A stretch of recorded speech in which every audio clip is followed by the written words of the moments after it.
Folks, Black Star Network is here.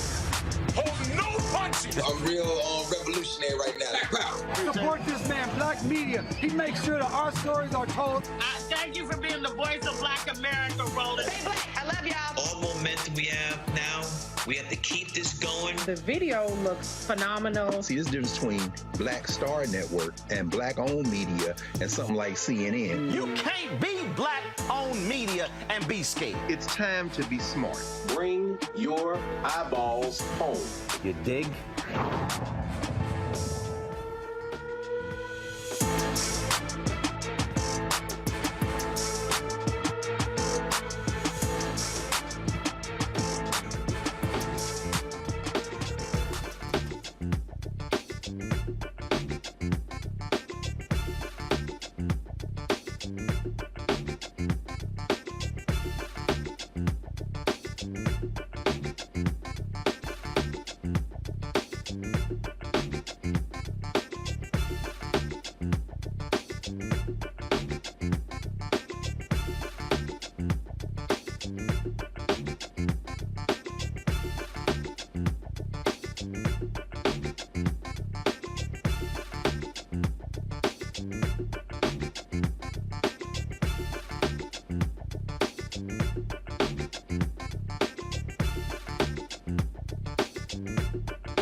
Today is Wednesday, June 21st, 2023. Coming up on Roland Martin Unfiltered, streaming live on the Black Star Network. Major storms in Tulsa are causing power outages, leaving thousands of residents in the dark. We'll talk to folks there about what the city is doing to fix this problem. Massive heat wave is also going across all of Texas, causing the state to tell folks they need to monitor their grid or the use of electricity. How about fix the damn grid? Governor Greg Abbott, Lieutenant Governor Dan Patrick, Vice President Kamala Harris sat down for an exclusive interview with MSNBC's Year Post-Roe, a ReidOut Special featuring Joy Reid, talking about the impact of that decision on reproductive rights. Also today, Ohio House Representative Joyce Beatty is going to join me in studio to discuss building black communities through housing equity, also challenging corporations when it comes to DEI and investing in black-owned media. Plus, the New York State Legislature honors the icon, Belafonte. We'll show you exactly what took place. It is time to bring the funk on Roland Martin Unfiltered on the Black Star Network. Let's go. He's got it. Whatever the best, he's on it. Whatever it is, he's got the scoop, the fact, the find. And when it breaks, he's right on time and it's rolling. Best believe he's knowing. Putting it down from sports to news to politics. With entertainment just for kicks, he's rolling. It's on Go, roll, y'all. It's Roland Martin, Rolling with Roland now. He's funk, he's fresh, he's real, the best, you know he's Roland Martin now.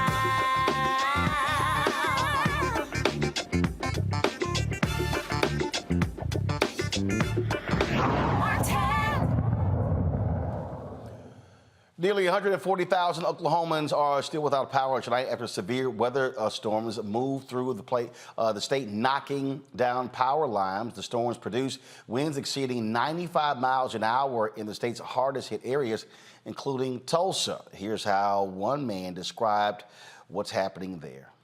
I am speaking directly, not just for me, but voices of thousands and thousands of people. We have no power. This is in Tulsa, Oklahoma. We have no power. The governor and the lieutenant governor are out of the state. We have not had power since Saturday night. Saturday night. It is now Tuesday, June 20th. We have not had power. We have no ice, and gas is very short. There's lines and lines and lines, and we just found out that people are now being sick for heat exhaustion because it's over 90 degrees here. And also we've had confirmed 2 deaths. One person was on a respirator and died because they have no power. We have no power. Governor Stitt, Matt Pinnell, do something, declare a state of emergency. This is ridiculous. We have no power. And for those who are out there who are saying, oh, just use a generator. We are using generators, but it still needs gas to run. We have no power. There's a gas shortage. The refinery has a shortage. We have no power. And the next time we would possibly get power will be Saturday, the 24th. This is what PSO is telling everyone. There are many people who don't have power. It is irritating. And the governor is over in Paris, chilling, eating good. Most of us had to throw away all of our food in our refrigerator. And I'm going to say this again. We have no power. Monroe Nichols is a state representative in Oklahoma. He joins me right now. Representative Nichols, glad to have you here. So what is the state doing to help these residents? If you can't restore power, are they helping them in some other way? Yeah. Hey, Roland, thank you again for highlighting this. And you highlight things happen here all the time, the good, the bad, and the ugly. So I want to tell you how much I appreciate that. Yeah, I mean, now we finally got a state of emergency declared here in Oklahoma, here in the Tulsa area. That happened not because the governor signed it, not because the lieutenant governor signed it, because of President Pro Tem, who just learned he was acting governor because the governor didn't notify him he was leaving the state, made that declaration, which has now helped folks unlock additional SNAP benefits, allowing state agencies to begin to increase their purchasing power, allowing us to soften our regulation on getting goods to the state that's going to support the recovery. We have thousands of folks who are working to restore power. But as you noted, we started this crisis at about a little over 200,000 people without power. Over 100,000 still remain without power. It's a tough situation here in Tulsa. Folks are working really hard, but we still got a long way to go. So I'm confused. This is from the state here. Governor Stitt calls on Pro Tem Treat to declare a state of emergency in 10 Oklahoma counties. Why is isn't he the governor? Doesn't he have the power to do this?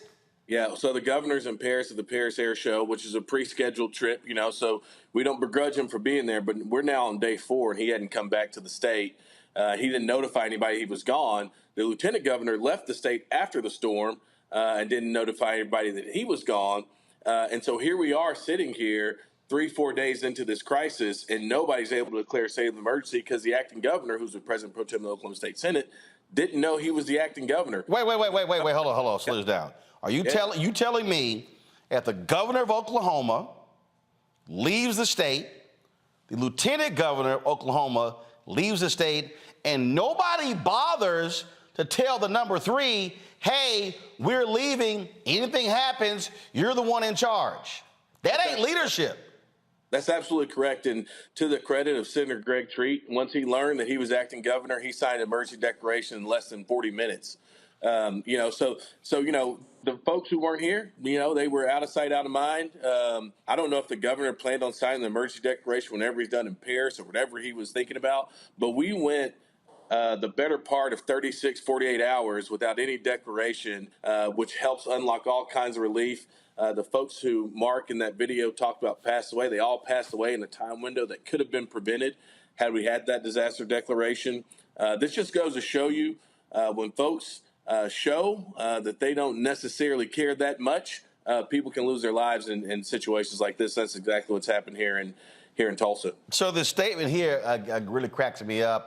Go to my iPad. My heart goes out to all the Oklahomans impacted by last weekend's severe weather and the many people still overcoming the aftermath of those storms, Governor Stitt said, writing from Paris.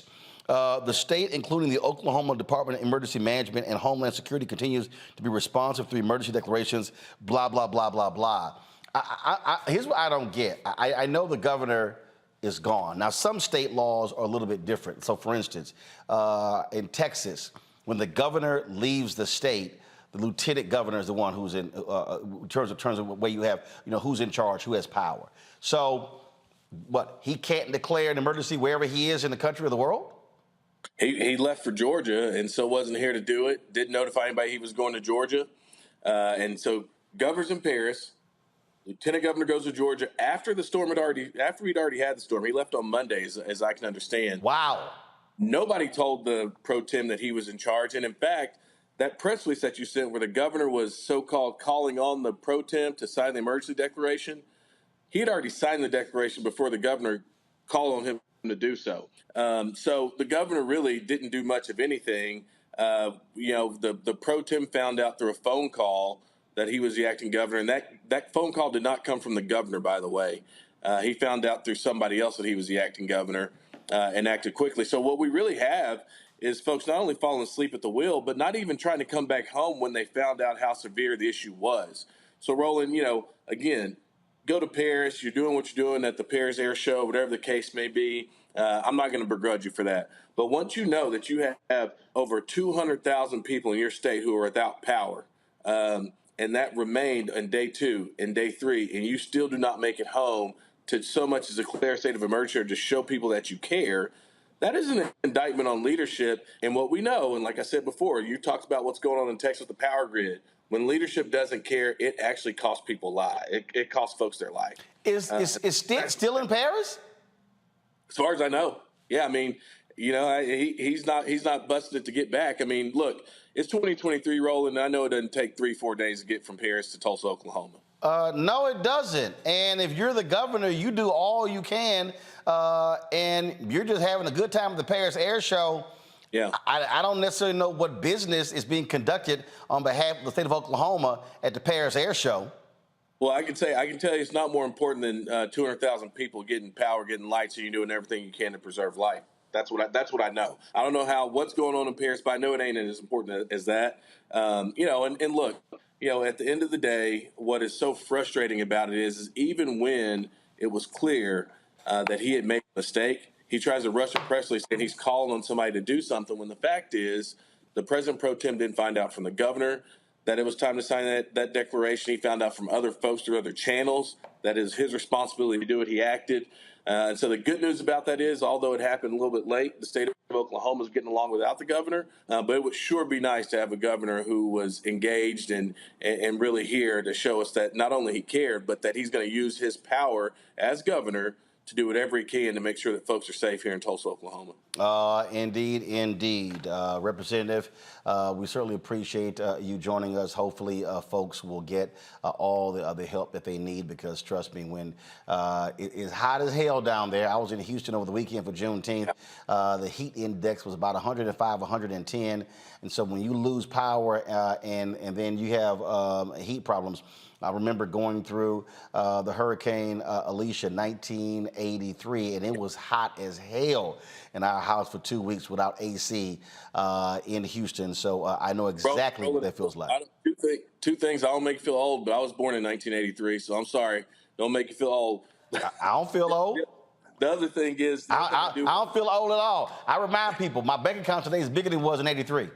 Hey, well, see your boy alone, man. But I do want to say, and with the governor's issue being notwithstanding, I do just want to give a lot of credit to folks in this community who've pulled together to take care of folks. People who have power, been inviting people in. People have been cutting stuff off trees and all that kind of stuff. So just really happy this community's coming together. All right, Representative Nichols, we appreciate it. Thanks a lot. Take care. That really does us. Our panel, Robert Patillo, host, People, Passion, Politics, News and Talk, 1380 WAOK out of Atlanta. Rebecca Carruthers, Vice President at Fair Election Center out of D.C. Jason Hamilton McCoy, Clinical Professor of Law, Supervising Attorney with the Duke Law Civil Justice Clinic, Durham, North Carolina. I must say, Robert, if I'm voters in Oklahoma, I'm real pissed off at Stitt. What is with these Southwestern political officials? It start with Ted Cruz jetting off to Cancun. Now you got the governor in Paris. You got the lieutenant governor in Georgia. Look, there's a couple things we have to pay attention to here. One, we cannot continue to ignore climate change. These are not normal events. This is not how things are supposed to be. We have to take real action to address it. Secondarily, we have to also take survival situations into our own hands, particularly as a black community. We have to have generators. We need to have portable solar panels. Me and my wife ordered some of those a couple weeks ago, just for situations like this. Just because the government is not going to come take care of you, you need to be sure you're in a situation where you can take care of yourself and your family, have your water reserves, have your bug out bag, have all the things you need just in case things happen, because eventually things will happen. And then finally, I think that there should be a recall on this governor. I think that the people of this state, if this is not enough for you to recall this governor, imagine if something worse happens and you have a governor who not only is gone during the emergency, but doesn't show back up, doesn't do a live press conference from Paris. We have technology now. You can hop on Zoom. You can hop on Skype to talk about it. And this simply shows that their eye is not on the ball. They're not ready, willing, and able to do what is needed for the people. And I think the people of that state need to hurry up and make a decision to replace these elected officials before something worse happens. Rebecca? Roland, does the governor not have staff? That's what I'm trying to figure out here. I've worked for countless elected officials, and whenever something goes on that's an emergency, or even if it's a change of schedule, the governor's staff should be talking to the lieutenant governor's staff. The lieutenant governor's staff should be talking to the pro temp staff. I don't understand why staff, the chief of staff didn't pull the governor into a conversation, why the communications director didn't pull the governor into having a virtual press conference like what Robert just alluded to. There's so many different government agencies that should still be able to function and work. And so this just seems like this was a complete disaster of where basic functioning of government of Oklahoma ceased to work in this case. Absolutely, and it's not that damn hard. You're elected, Jason, to take care of your constituents. That's why they vote for you. Exactly. And I guess maybe I'm just confused, but I'm under the impression that emergency management is something that at this point is just part and parcel to leadership. So whenever there's an emergency, there should be communicating staff, as was mentioned. There should be already a chain of command in which these things can already start getting addressed and the people can start being served immediately and not have to wait. I think it is highly unfortunate that we are having people in Oklahoma who have lost their lives simply because there wasn't power for respirators. That's insane. So I'm hoping that this governor is going to have some kind of good excuse to come back. I don't know if the Macrons are just that good or what, but I hope that he has a real good excuse to come back and address this. Otherwise, I definitely think this is a point for the people of Oklahoma to reconsider and reevaluate who they have leading their state. All right, folks. Hold tight 1 second. I got to go to a break. I'll be right back on Roland Martin Unfiltered on the Black Star Network. If you're watching on YouTube, hit the like button, folks. You can also support us in what we do here. Download our Black Star Network app. We're trying to get to 100,000 downloads. We should already be there. So, folks, download the Black Star Network app, Apple phone, Android phone, Apple TV, Android TV, Roku, Amazon Fire TV, Xbox One, Samsung Smart TV. You can also join our Bring the Funk fan club. Our goal is to get 20,000 of our fans contributing on average $50 a year. That's $4.19 a month, 13 cents a day to our Bring the Funk fan club. Your dollars makes it possible for us to continue to do our work. We're out here fighting the good fight to get advertising from these major companies, but that is not easy at all. And so trust me, it matters when you give. We are way behind in 2023, and so we could really appreciate your support. Send check and money orders to P.O. Box 57196, Washington, D.C., 20037-0196. Cash App, $RM Unfiltered. PayPal is R Martin Unfiltered. Venmo is RM Unfiltered. Zelle, Roland at RolandSMartin.com. Roland at RolandMartinUnfiltered.com. And be sure to get a copy of my book, White Fear, How the Browning of America is Making White Folks Lose Their Minds. Available at bookstores nationwide, online. Plus, you can download your copy on Audible. We'll be right back. Hatred on the streets, a horrific scene, a white nationalist rally that descended into deadly violence. White people are losing their damn minds. As an angry pro-Trump mob storms the U.S. Capitol, we've seen We're about to see the rise of what I call white minority resistance. We have seen white folks in this country who simply cannot tolerate black folks voting. I think what we're seeing is the inevitable result of violent denial. This is part of American history. Every time that people of color have made progress, whether real or symbolic, there has been what Carol Anderson at Emory University calls white rage as a backlash. This is the rise of the Proud Boys and the Boogaloo Boys. America, there's going to be more of this. Here's all the Proud Boys, Dave. This country is getting increasingly racist in its behaviors and its attitudes because of the fear of white people. The fear that they're taking our jobs, they're taking our resources, they're taking our women. This is white fear.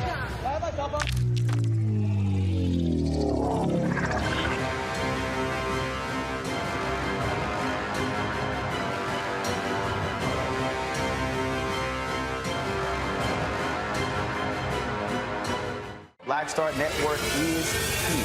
Oh, no punch! I'm real revolutionary right now. Thank you for being the voice of Black America. All momentum we have now We have to keep this going. The video looks phenomenal. See, there's a difference between Black Star Network and Black-owned media and something like CNN. You can't be Black-owned media and be scared. It's time to be smart. Bring your eyeballs home. You dig? Farquhar, executive producer of Proud Family. Bruce Smith, creator and executive producer of The Proud Family, Louder and Prouder. And you're watching Roland Martin Unfiltered.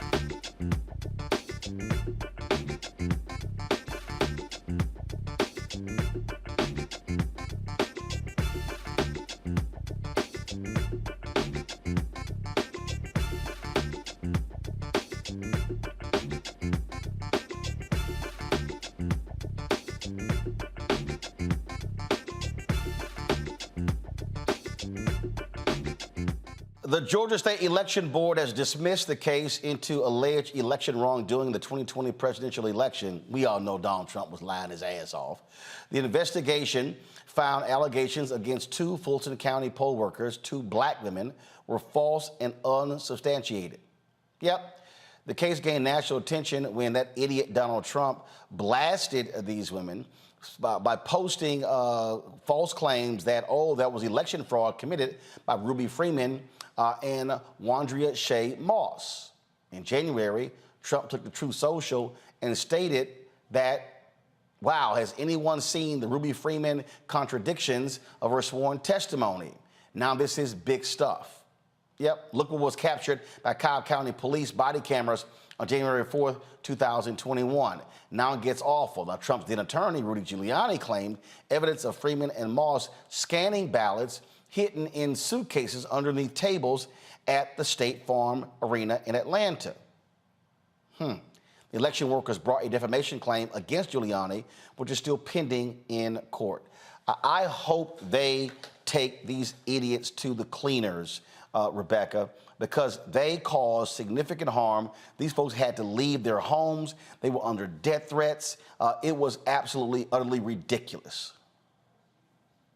You know, tonight I'm actually in Georgia, and I've been talking to organizers all across the state for the last couple of days, and we've been talking about what does 2024 election cycle looks like. And one of the things that's really disturbing is personal safety is at the top of many folks' list. They're concerned about their physical safety as they're engaging civically with their neighbors, to go knock on doors and try to get their neighbors to become active citizens in the state of Georgia. And so with seeing the former president bully an election worker who was simply doing her job, and then she had to face harassment. This didn't just happen in Georgia, but this has happened to election workers all across the country. But like you said, I hope they continue to sue. I hope they get a lot of money. And you know, and I definitely wish Shea Moss and her mother lots of peace, because they've been through an incredible amount of trauma in the last couple of years. Robert, Trump was targeting black folks, pure and simple. He was calling out Fulton County. He was calling out Philadelphia. He was calling out Milwaukee. He was calling out Detroit. This was an absolute assault on black voters. Absolutely. He was using every dog whistle in the book to rile up his MAGA base. And think about what happened on January 6th. Think about the violence that we know this MAGA movement is capable of. And then to target these individual people, the individual women who aren't millionaires or billionaires, not people who have personal security, just regular poll workers who have the President of the United States of America sick his army of 75 million MAGAs on you and nearly destroy these women's lives. And as you said, I hope they sue every person involved. I want you to sue till the cows come home. I don't want you to even accept settlements. Take these cases all the way to trial. I want jury verdicts. I want triple damages from a punitive judgment against him. You have to sue these people into bankruptcy at this point in time. That is I want these women to own the Trump Tower. I want these women to have the keys to Mar-a-Lago by the time they are done, because you cannot allow these rogue forces to simply put these people in danger just because you have a lying president who's been twice impeached, twice indicted,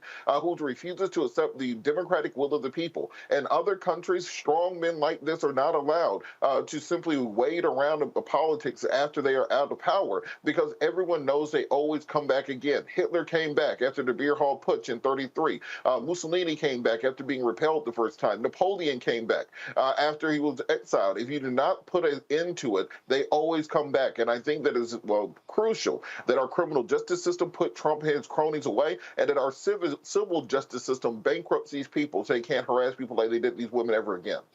One of the things that we have to recognize here is that while this is also happening today, one of the idiots, one of the domestic terrorists on January 6th, that fool is about to spend the next 12 and a half years in a federal prison. Danny DJ Rodriguez, this is from Ryan J. Riley, who drove a stun gun into Mike Fanon's neck. He was, of course, one of the police officers, sentenced to more than 12 and a half years in federal prison, one of the longest sentences for a January 6th rioter. I love this one here as well. Let me pull this tweet up. Y'all gonna crack up at this one. I plan on declaring innocent of these charges because I am, said InfoWars host Owen Schroyer. He told his audience the day he learned of the warrant out for his arrest. On Friday, he's now set to plead guilty. I just absolutely love seeing all of these thugs go to prison, Jesse. They all deserve to spend time in prison. Absolutely. So, where to start on that? I think initially we have to acknowledge that all defamation requires is a publication of a false statement that causes reputational injury. And I think that there is no question that the women involved in this situation in Georgia have been defamed. I will say that I have seen Donald Trump escape all sorts of liabilities that the regular person would definitely not be able to escape, and I don't understand it. I also have that same kind of fear when it comes to people who were engaged on January 6th, who were doing things that, when we just protested and claimed that we wanted police to stop killing members of our community, they made it seem like we were against the police. Yet these people were out physically attacking and assaulting police officers for the purpose of getting their way and basically hijacking democracy. I think that the charges that we've been seeing so far is too light, honestly. This is treason. And yet we haven't seen anybody yet call it that. I think the person who was the architect and orchestrated this has not been brought up on any treason charges. And as a matter of fact, he is planning to run for president again, despite all of the indictments that he is currently facing, which mostly revolve around the documents as opposed to inciting the treason. And these people, they really are stupid. They really are. Matter of fact, this is one of the video interviews with these. I think this is that idiot Danny Rodriguez. Watch this. Why were you guys trying to take the Capitol? Because we felt that they stole the election. We felt that they stole this country. That it's gone. It's wiped out. America's over. It's destroyed now. And so, if you took the Capitol, then what? I don't know. We just thought that. I understand it's very stupid and ignorant, and I see that it's a big joke that we thought that we were going to save this country. And we were doing the right thing and stuff. I get it. I don't know. I don't. We thought it was a big joke that we were going to take this country. When he gets sentenced and led away in cuffs, Robert, the fool yells, "Trump won!" It's if he won, he'd be pardoning you. Your ass is going to prison. You know, Roland, it's almost sad in some ways because listening to him talk, he seems like just, a mild-mannered, slightly ignorant person who just so easily manipulated by someone like Donald Trump, who's so easily led astray by somebody who's a Spingalian spin master like Donald Trump, and has this ability to overwhelm the minds of many individuals. Remember, Donald Trump said on the campaign trail, we love poorly educated voters, and this is part of the reason why. These people actually think that Donald Trump may be the savior. I don't mean the savior of America. I mean the savior of Christianity promised to us by the Lord thy God. This is something that I've heard from Trump supporters. There are Trump supporters who have said, I do not care if Trump is guilty of murder, and I will still support him. These people, there's a sickness that has gone through and been infected in their minds. It's the MAGA mind virus, and it's a dangerous thing. And as we just said, these punishments are entirely too light. We need to see people convicted of treason, a plot to overthrow the government, sedition, insurrection, all those charges, and being given real-time life sentences in prison, because otherwise you are encouraging this going forward. And on a nation already on edge, we cannot show any weakness in the sign, when you have signs of insurrection brewing. That's how we broke apart, because we did not address these issues in the 1850s, so we had war in the 1860s. I literally, Rebecca, don't give a damn about any of these domestic terrorists. Not one. No compassion whatsoever. I want the longest jail sentence possible in every case.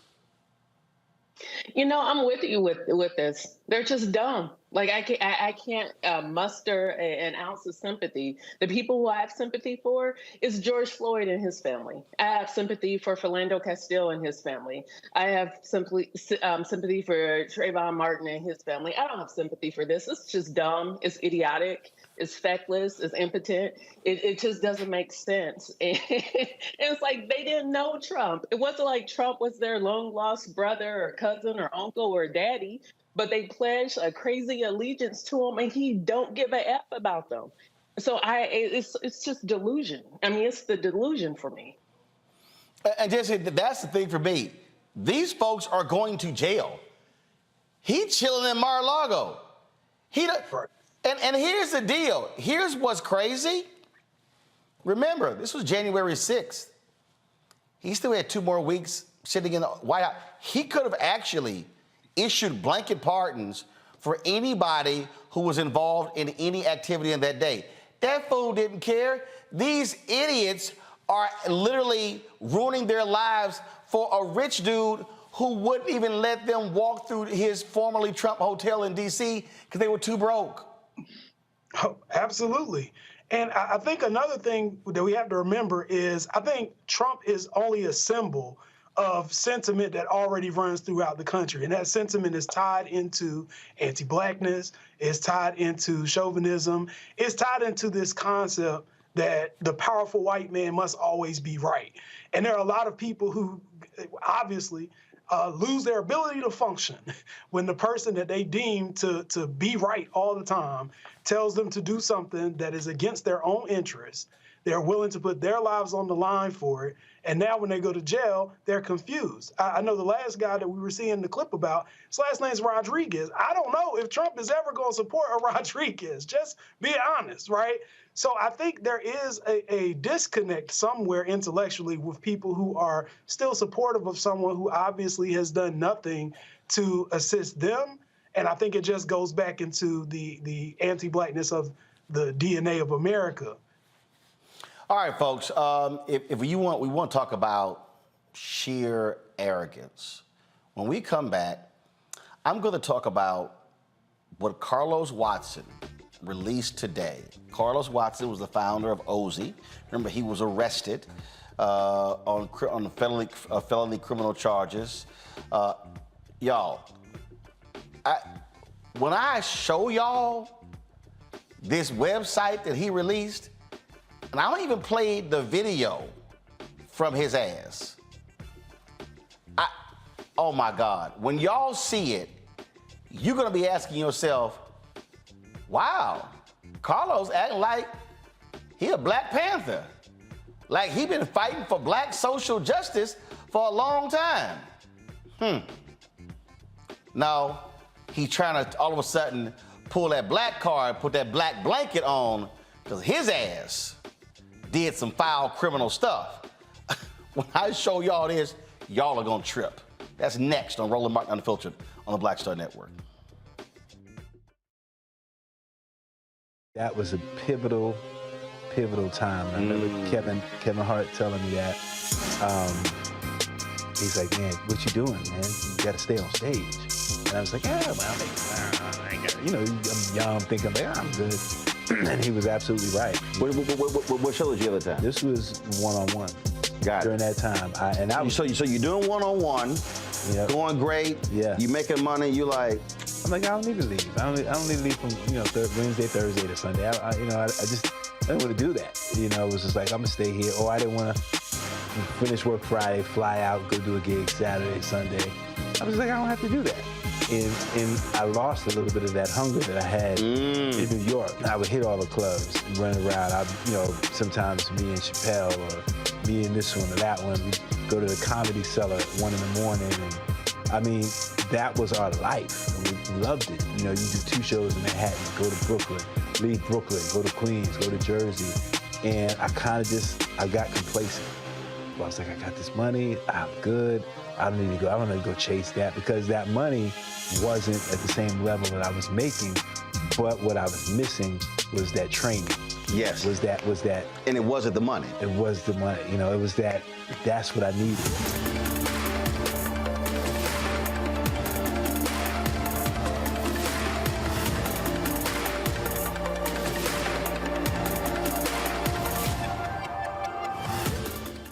Next on The Frequency with me, Dee Barnes. She's known as the Angela Davis of hip-hop. Monet Smith, better known as Medusa, the gangsta goddess, the undisputed queen of West Coast underground hip-hop. Pop locking is really what indoctrinated me in hip-hop. I don't even think I realized it was hip-hop at that time. Right. It was a happening. It was a moment of release. We're going to be getting into her career, knowing her whole story, and breaking down all the elements of hip-hop. This week on The Frequency, only on the Black Star Network. This is Essence Atkins. It's the Love King of R&B, Raheem Devon. It's me, Sherry Shepherd, and you know what you're watching. You're watching Roland Martin, Unfiltered.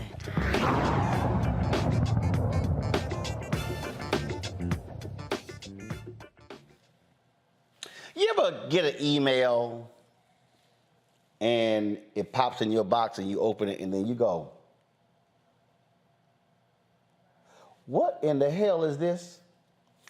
Well, today, I was alerted to this website that indicted media owner Carlos Watson, OG.com, is sending around. So he's decided to launch this website called twoblackforbusiness.org.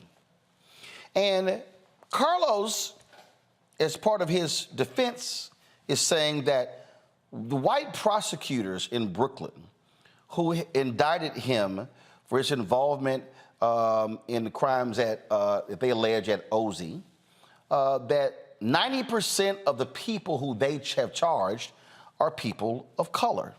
So he has this press release on here, and his defense team is being led by Ronald S. Sullivan, Sr.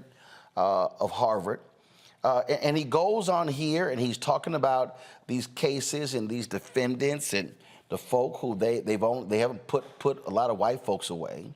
And then he puts in here, talking about too often black entrepreneurs are being criminalized for their activities. Now, mind you, this is the same Carlos Watson who they put in here, who's facing 37 years in prison because of activities.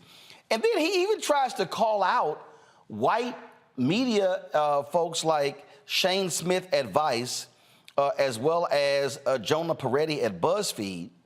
Then talks about how African Americans are less likely to get venture capitalist money. I mean, it goes on and on and on and on and on and on. And says on here, please contribute, to his fund. You see the website right here, y'all. The U.S. legal system criminalizes the actions of black entrepreneurs such as OZ Media founder Carlos Watson while giving their white counterparts a pass. And so y'all, I mean, the site is hilarious. So then he posted a video on Vimeo that was even more hilarious to listen to. Now, what he's essentially saying is, I'm a crook, but y'all didn't go after the other crooks too.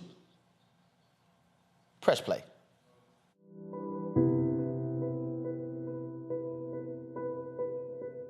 Hi, I'm Carlos Watson, the founder and CEO of Ozzy. Some of you may know my story, some of you may not. It has been a very tough several months, very, very tough. It's been humbling in the extreme. I want everyone to know that as difficult as this is, I intend to fight. I intend to fight with everything I have. And I intend to do it for a couple of reasons. One, because I'm innocent, and two, because I know that what's happening to me doesn't only happen to me. Sadly, it's happening to lots of people all the time, often in quiet.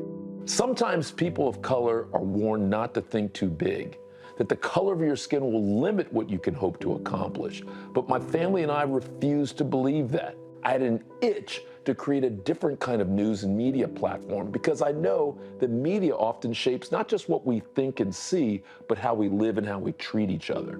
We wanted to change how people saw the world because we know that if you see more, in fact, you might be more and do more. But as I began to build Ozzy, I confronted a stark reality. When I went to raise money, like a lot of black entrepreneurs, I had trouble often getting through the door or getting meetings that they took seriously or getting any kind of reasonable follow-up. There was a significant 2020 study the Washington Post covered that said while we're 13% of the population, black people are only able to raise 1% of the technology venture capital. Thankfully, as a family, we put everything we had, we liquidated our savings, and we made one payroll after another. But the story doesn't necessarily have a smooth ending. In fact, those of you who know my story know that it doesn't. Like a lot of other new media companies, we also at times embrace the fake it till you make it ethos. When you look at companies like Vice, not only did they embrace fake it till you make it, they made that their mantra. Wired magazine wrote a story that talked about how Shane Smith and Vice lied about content, about their audience, about their financials. They even lied about who their investors were. Do you think that Shane Smith got investigated? Not a chance. Walked away with more than $100 million. I'm asking you to look at what's happening when people like me are entrepreneuring while black. I'm talking about the leading trader on Wall Street in the 90s, Joseph Jett, who went from being named Man of the Year in January '94 to under indictment review 3 months later. How does that happen? Or Calvin Grigsby, who built one of the leading municipal investment banks, went from being called one of the best entrepreneurs out there to almost being arrested at his kid's soccer game 90 days later. Or take the first black CEO of a Fortune 500 company, Franklin Raines. Now, he hasn't had a job in 20 years. Our mistakes are being turned into crimes, and we're having people charge us in a gross and inappropriate way. In fact, the 3 wealthy young white prosecutors on this case are in Brooklyn, which you know through gentrification is now 35% plus white. How many white people have these guys indicted over the last 5 years? Less than 10%. Meanwhile, 9 out of 10 of the people they've indicted are black and brown people and people of color. And while I'm not a martyr, I do care about the next generation. I do care that other young entrepreneurs like me, other young black entrepreneurs like me, don't continue to face the same crazy odds that I face, the same overcharging and selective prosecution that has hit so many of us. Thank you for taking a moment with this. God bless you and God bless us all. What you just heard was absolute complete bullshit. Oh, now all of a sudden you want to put on a kente coat. Now all of a sudden you want to act like, oh, you're championing African Americans. Well, first of all, I tried earlier to go to OZ.com to pull up and see how many stories that they've done on these type of issues. Go to my website. Oh, sorry, their website is no longer online. You can't actually look it up. But what you can look up, what you can look up is this here. This is the actual, and let me be perfectly clear, folks are innocent until proven guilty, but I just want y'all to understand how all of a sudden Carlos is the brother fighting on behalf of all the black folks, okay, when you were running Ozzy, I didn't quite see you making these same claims. And we were out there fighting for black-owned media to get advertising dollars. Oh, you were the darling of the industry. You weren't standing out there fighting with us. Nope. No, you were not. I don't recall seeing those social justice stories, Carlos, when you were running Ozzy. Where were they? You know why? Because you were the darling of white venture capital money. Y'all raised $75 million. Don't try to act like, oh my God, it was so hard and it was so difficult and oh, this is the lack of money that black people get. You got the money. If you, matter of fact, you know what, let me just go ahead, before I show this here, let me just type in Ozzy and Group M. Group M is one of the largest ad agencies in the country. What did I just say? One of the largest in the country. They had something called a media inclusion initiative. And what did they do? They struck a 2-year deal with Ozzy. Here's right here. Here's the story. It was an ad age. Group M strikes a 2-year deal with Ozzy to further its DEI efforts. Sure did. You go to the ad age story, you're going to actually see what that initiative was all about right here. Oh, my goodness. Here it is. And this was, of course, in April of 2021. That's right. 2-year multi-platform deal. Millions of dollars with the CEO of Group M, Kirk McDonald, who's a brother. Oh, investment, all things they're going to be doing, how great they are, socially conscious media, all that sort of stuff. Folks, they got way more advertising money than we have.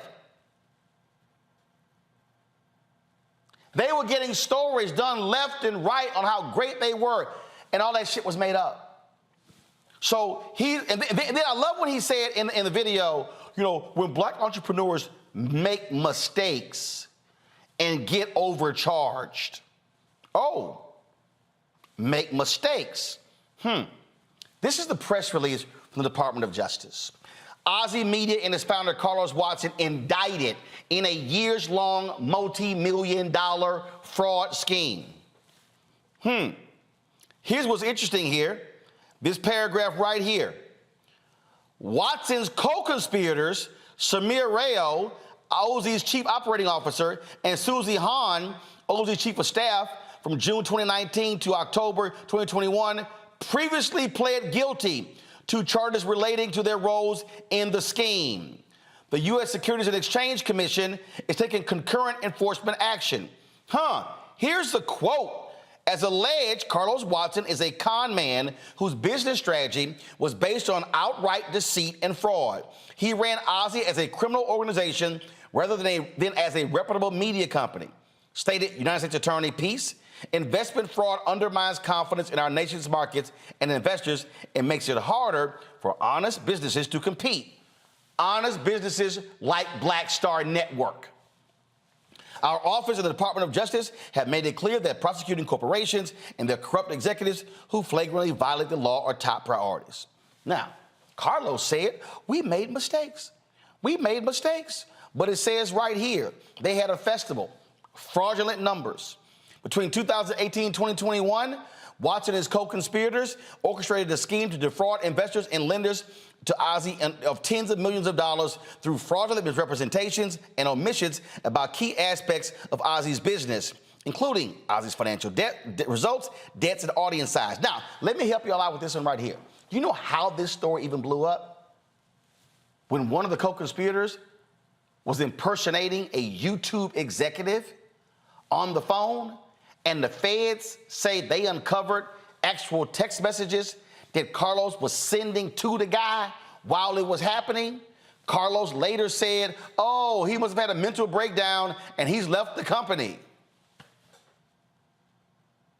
Now, let me be perfectly clear. Can two things be correct at the same time? Absolutely. If you have prosecutors who are only going after people of color, that's a fundamental problem. But if you're doing some illegal shit, don't be trying to all of a sudden cloak yourself in blackness, okay, OJ 2.0, in order to deal with the stuff that you did. Now, he says, I'm going to fight this whole thing. All right, I got you. And I see you, the lead defense attorney, all that sort of stuff along those lines. But here's what I know. Here's what I know as a black-owned media executive. Our numbers were real. We couldn't get media to do a story on us. The LA Times article that was done on us was the first one. It took us 3.5 years, almost 4 years, to get anybody to do any kind of story on us. Oh, no, he was a darling. And let me be real clear with y'all. I ain't jealous of nobody. I'm not jealous of anybody who raised money, who gets media coverage, who's doing well. Nobody. Black, white, Latino, Asian, Native American, I don't actually care. It does not matter to me. What I don't appreciate is all of a sudden, you super brother number one. What I don't appreciate is all of a sudden, you trying to make it like a black thing to cover what your ass did. Now, yeah, you're gonna get your day in court, but to say that mistakes were made, okay, if mistakes were made, Carlos, why did your COO plead guilty? If mistakes were made, why did your chief of staff plead guilty? Folk don't plead guilty to mistakes. There's a difference between I made a mistake and I committed a crime. A mistake is, oh, I thought we had 1 million views on that video. A mistake is saying we had 1 million when instead we had 500,000. But when you purposely overstate audience to raise money,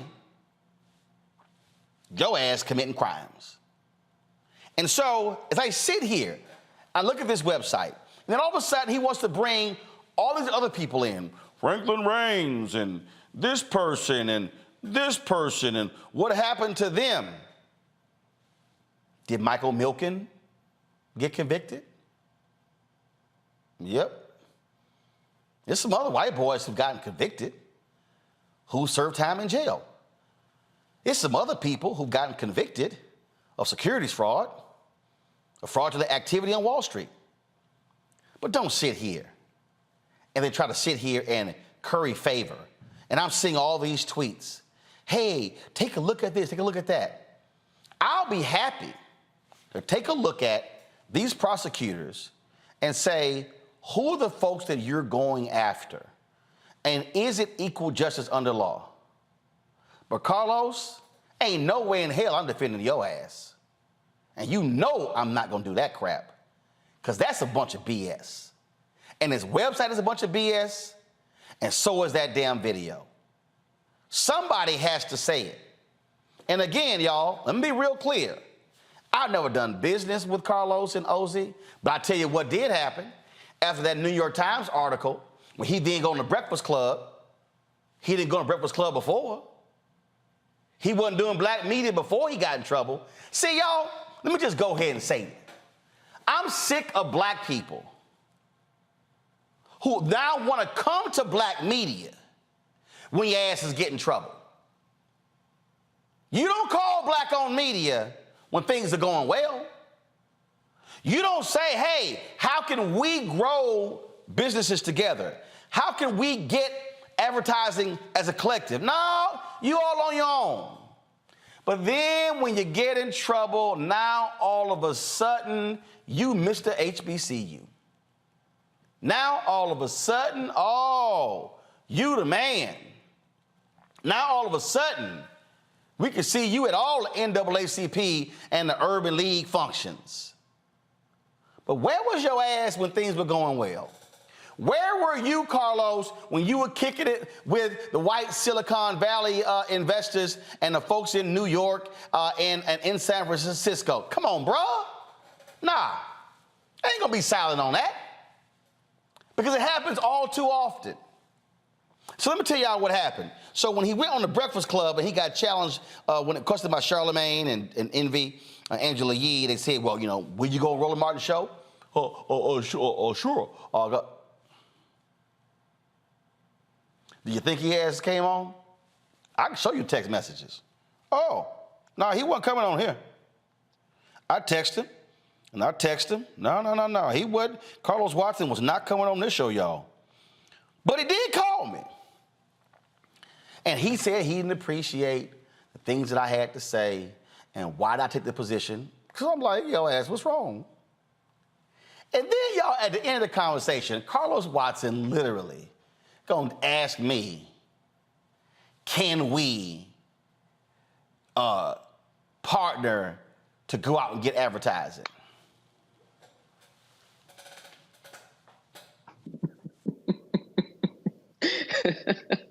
Now, your ass didn't call me before you got investigated, but you actually thought after your ass was getting investigated. Now, this was before he got indicted, but he actually thought after he really thought after he was being investigated, I was gonna be like, yeah, sure, Carlos, let's now band together like brothers and go take down some advertising money. In the words of Denzel in Remember the Titans, you must be outside your mind. I told him, hell no. Hell no, we ain't doing this. Folk, there are some people who are extra special, and they will say and do some stuff that's beyond outlandish, and that's crazy. And guess what? Carlos, you are going to have your day in court, and that's fine. You're going to have your day in court, and you have a right to be assumed innocent until pleading guilty. But what's not going to happen is if you think for a second, I'm going to sit here and see you send this video. I mean, he been emailing people all day, y'all. Now, I didn't get one of the emails from him, but I got the email from somebody else. And I see the stuff being posted on Twitter, and I see all of this here.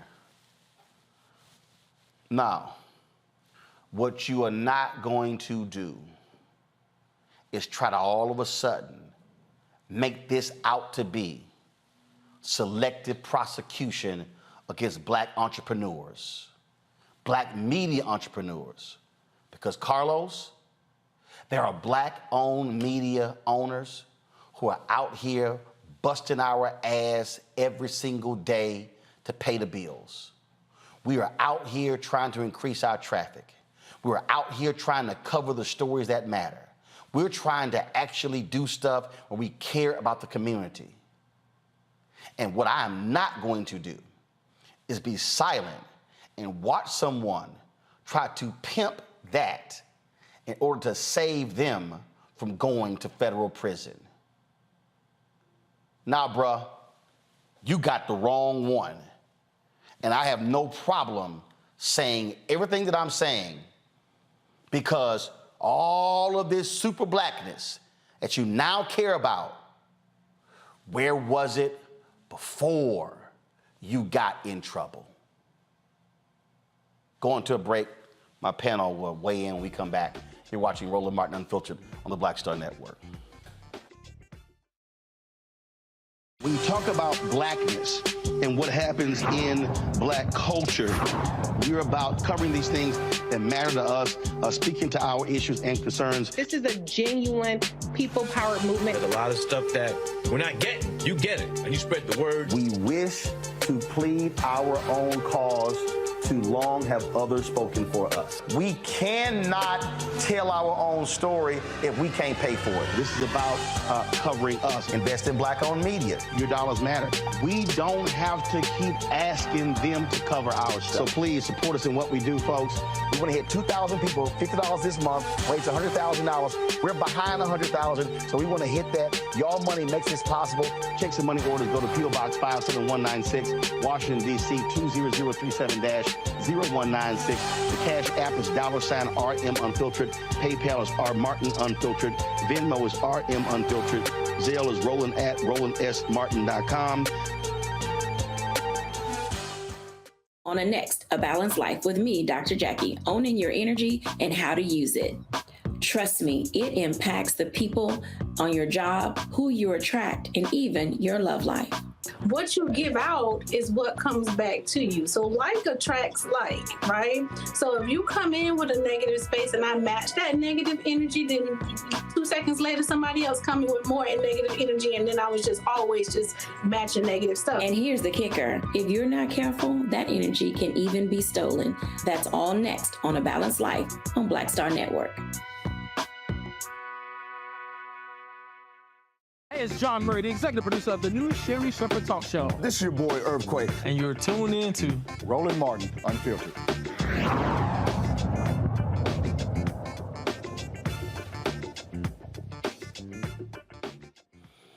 Rebecca, see, this is what pisses me off. And this is an article from Semaphore on February 9th of this year. Media company Oz is attempting a comeback. And so Magna, major advertising company. This is what it says. In a 30-minute long presentation to potential advertisers and investors at the Magna Equity Upfronts in Manhattan on Wednesday, OZ founder Carlos Watson and his team implored brands to invest in the digital media company if you want the opportunity to spread love. See, this is what pisses me off about this, Rebecca. Magna did not have any equity upfronts before those of us in the Black-owned media collective signed the letters and blasted companies for their lack of advertising dollars. Carlos wasn't on that letter. I signed it. Byron Allen signed it. Butch Graves at Black Enterprise, Todd Brown, Urban Edge Network, and others signed it. But Magna, after the New York Times article, after the DOJ investigation was announced, after the SEC investigation was announced, they still invited Carlos to come pitch at their equity upfronts. We were not invited. So the people who actually created this movement to increase dollars to Black-owned media were not invited, but they invited him, and 2 weeks later, he gets arrested and indicted. I've since emailed Magna and said, how could y'all invite him to pitch and we're under investigation, but you left out all these other legitimate Black-owned media companies, and it got crickets. I heard you laughing as I was reading some of that stuff there. Go ahead, your thoughts. So here's the thing. These different groups know who the token can be, and they know who allow themselves to be the token, and they understand who will not ask the hard-hitting questions, who will not actually push for meaningful change. And Carlos Watson was a willing token. And so it was really interesting watching him now talking about, oh, well, the Black people got to band together because look at what's happening to me. But, as you were talking, I was laughing because, you went to Aussie Media's website to see, hey, do they have a track record in speaking out against underrepresentation of Black folks in media getting investments or getting advertising dollars? And I was thinking, well, Byron Allen sued Comcast and went in front of the Supreme Court. Byron Allen also sued McDonald's Corporation, and I don't remember Carlos Watson saying anything about that. So if there was ever a time to say, hey, I need to stand up for fellow Black media execs and Black held media companies, there's been plenty of time in the last 2-3 years for Carlos Watson to do it. And so now, he reminds, it is like affinity scamming now, where now you're in trouble. So now you're trying to cloak yourself in your Blackness and say, hey, just follow me because I'm Black, you're Black, and we're in this thing together. I mean, how dare Carlos Watson call you up after he had already raised $70 million, and now he wants to come to you, to the Black Star Network, to Roland Martin Unfiltered, and say, hey, let's band together and try to get this ad money. Seriously? What happened to $70 million? You weren't trying to band together to get joint investment when you had the over $70 million that went your way. Carlo Watson was more than happy to be the token, and those companies were more than happy to have him as a token. This is the one that gets me here, Jesse. It says, go to my iPad. Kathy Doyle, EVP of Local Investment at Magna, told us that Ozzie presented at IPG's upfront because, quote, they have a lot to pitch. They have some bumps in the road. It's about giving people chances. Carlos has been really dedicated to getting it right. Bruh. Me and my team have personally emailed Boyle. Never did they invite us. We didn't get a second chance. We didn't get a first chance. And this man is under it. That story that Ben Smith did in the New York Times was, they were busted impersonating a YouTube executive, and you still invite him to a front row seat at the equity upfronts, which was supposed to be done to target black-owned media, and you pick him and not other legitimate black-owned media. This is what black folks should be angry about. That's what they should be mad about. And this is the nonsense, and now all of a sudden he's trying to cloak themselves. Black entrepreneurs are being targeted by the Department of Justice. No! Individuals who they believe have committed crimes are being targeted.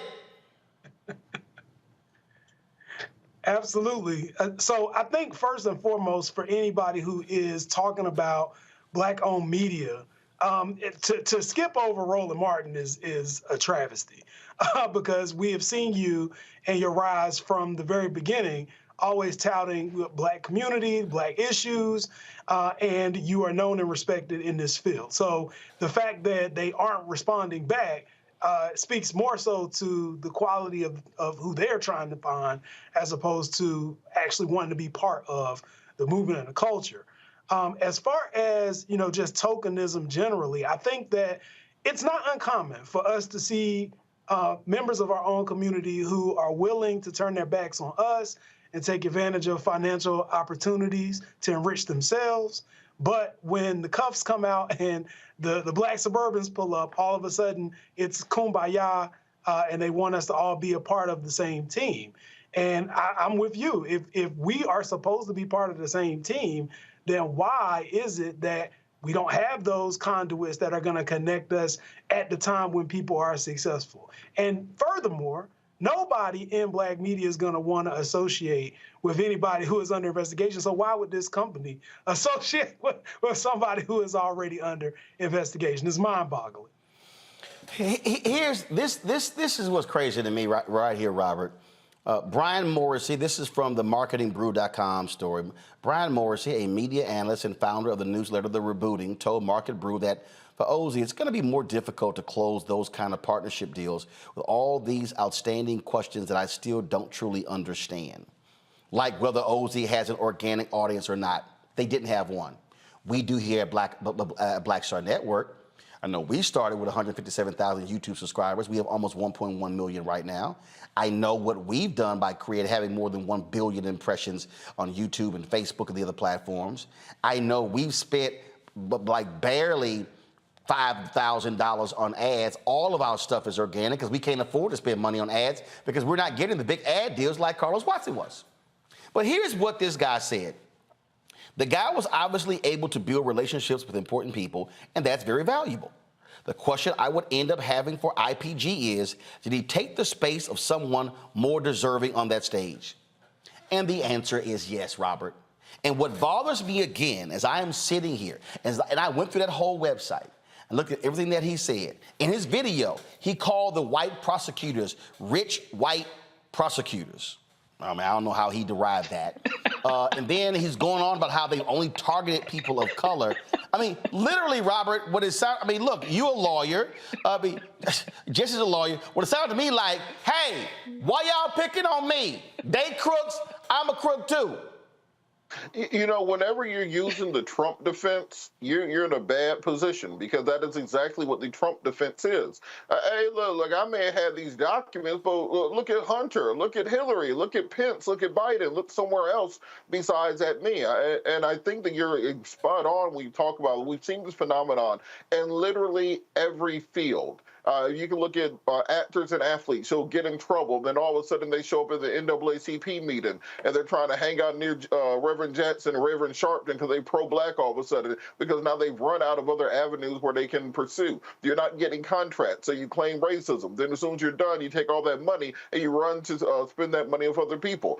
In the legal field, I talked about this a couple weeks ago, you'll be the neighborhood attorney. You're doing traffic tickets, people's kids getting sent to juvenile, etc. The minute somebody gets a medical malpractice case that might be worth $5 million, they run to the nearest white lawyer. They trip over themselves, damn near break their arm trying to get there to take the money to somebody else. We have to stop. We are the most loving and forgiving people on planet Earth. We extend invites to the barbecue to literally anybody. They gave Justin Timberlake an invite to the barbecue for a while. Doesn't make any sense to me. But at the end of the day, we have to be more discerning about the people who realize to use the shield and cape of blackness for their own purposes when they haven't contributed back to the community in such a way to justify our help and allegiance in the situation they're going through. Let me be real clear. I ain't never impersonated a YouTube executive on the phone trying to raise money. Nope. Didn't do it. We don't flout our traffic. We don't buy traffic. Never have, never will. That is what we do. We're absolutely organic. But see, let me tell y'all how this game works. The reason he was able to go out and do this, they were like, oh, Ozzy, they do nice news, light news. They don't cover major subjects. I'm gonna tell y'all what I deal with right now. Well, we're advertisers. We don't want you're too Roland, you're controversial. You used to have a segment called Crazy Ass White People. And the segment was literally about white people who are racist against black people. Oh, but you call them crazy ass white people. Well, what the hell are they?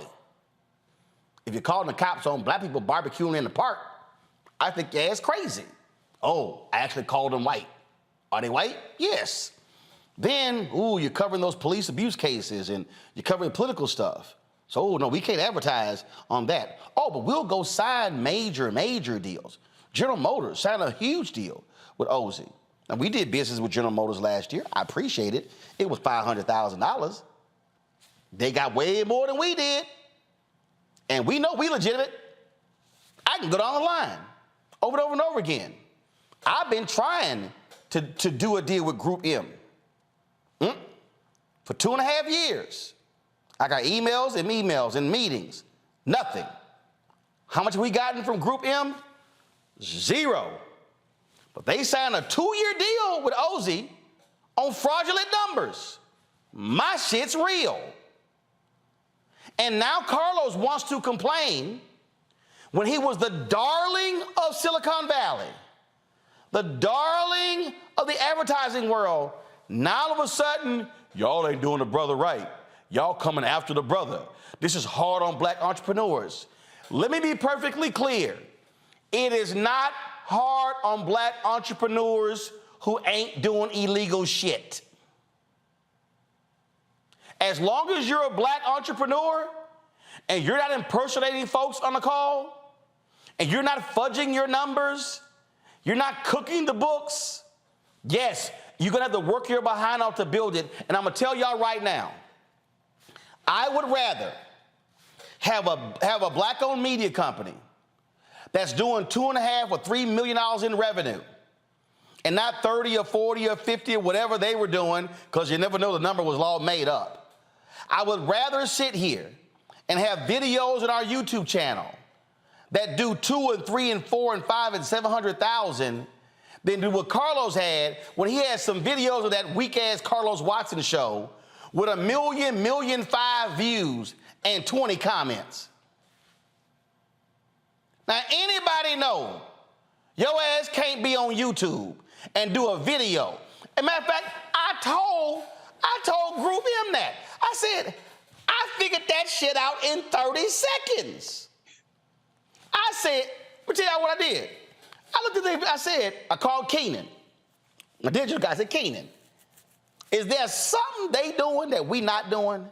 How can you get 1.5 million views of a video and there's 20 comments? Y'all, that is literally impossible. I said, they got to be lying about their numbers. That took us 30 seconds. But all of these big-time billionaire Silicon investors, they couldn't figure that out. All of these ad agencies, they couldn't figure it out. And now, Carlos, your defense is, well, Vice was lying and BuzzFeed was lying, so why they not going to be in the prison cell across from me? That's essentially what he's saying. All I take offense from is don't all of a sudden now try to act like, bruh, you the second coming of Fannie Lou Hamer. Because, Carlos, you not. Don't try to all of a sudden try to make this thing out to be you're fighting on that. Oh, I'm not a martyr. No, you're not. The federal government has called you a con man. And yes, there are other cases, and I am not taking up for the federal government.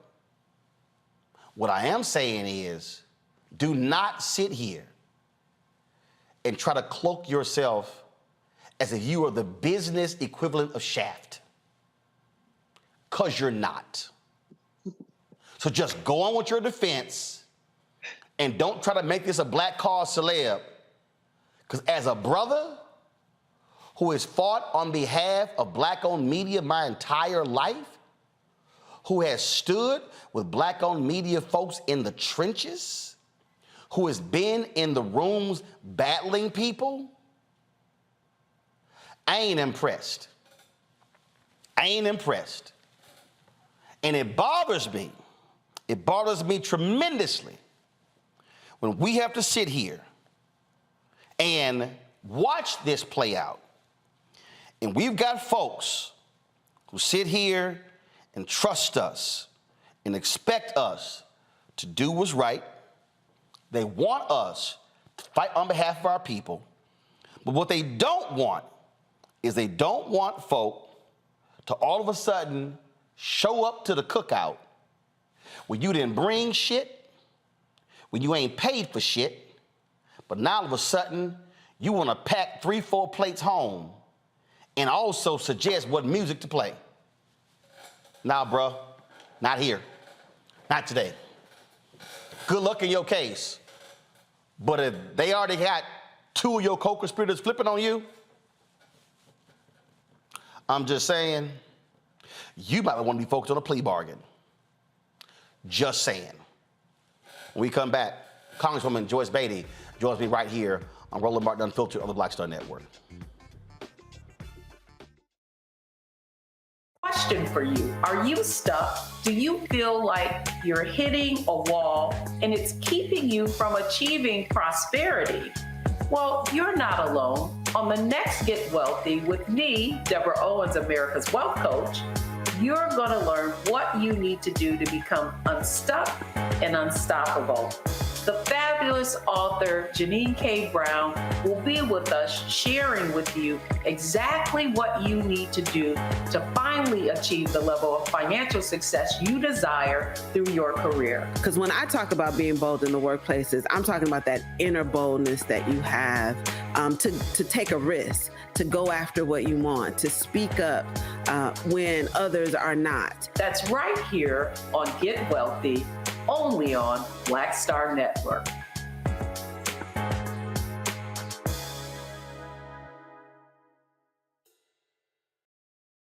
Next on the Black Table with me, Greg Carr, a very different take on Juneteenth with the one and only Dr. Sunyata Ahmed. We'll explore the amazing foods, remedies, and rituals that are a part of our history and the Juneteenth holiday. So it's our responsibility to return the healthier version to our folks instead of just the red liqueurs marketed to us, the red sodas and the other things. I mean, why does the Kool-Aid man have to sound like Louis Armstrong? He's like, oh yeah! Yeah, right. An enlightening and tasty hour of the Black Table, only on the Black Star Network.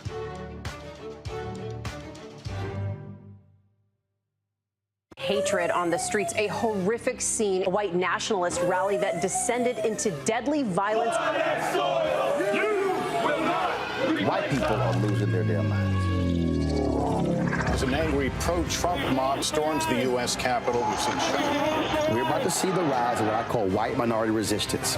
We have seen white folks in this country who simply cannot tolerate black folks voting. I think what we're seeing is the inevitable result of violent denial. This is part of American history. Every time that people of color have made progress, whether real or symbolic, there has been what Carol Anderson at Emory University calls white rage as a backlash. This is the rise of the Proud Boys and the Boogaloo Boys. America, there's going to be more of this. Here's all the Proud Boys, Dave. This country is getting increasingly racist in its behaviors and its attitudes because of the fear of white people. The fear that they're taking our jobs, they're taking our resources, they're taking our women. This is white fear.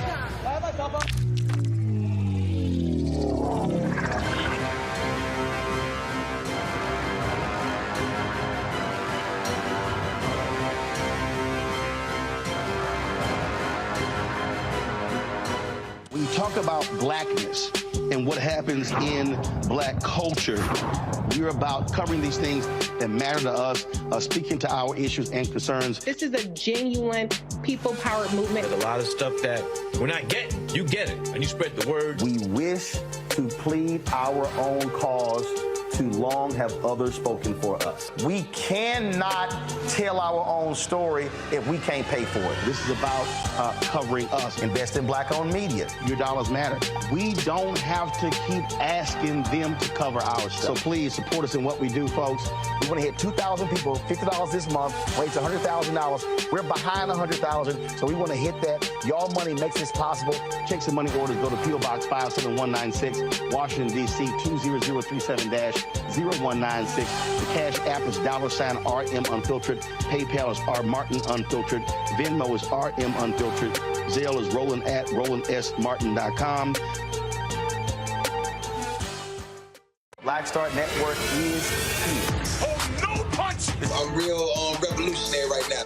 Thank you for being the voice of Black America. All momentum we have now, we have to keep this going. The video looks phenomenal. See, there's a difference between Black Star Network and black-owned media and something like CNN. You can't be black-owned media and be scared. It's time to be smart. Bring your eyeballs home. You dig? Hi, I'm Jo Marie Payton, voice of Sugar Mama on Disney's Louder and Prouder Disney Plus, and I'm with Roland Martin on Unfiltered. So much crap.